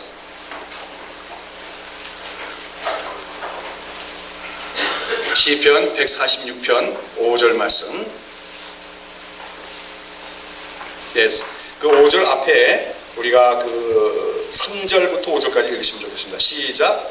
방백들을 의지하지 말며 도림이 없는 인생도 의지하지 말지니 그 호흡이 끊어지면 흙으로 돌아가서 땅의 그 도모가 소멸하리로다.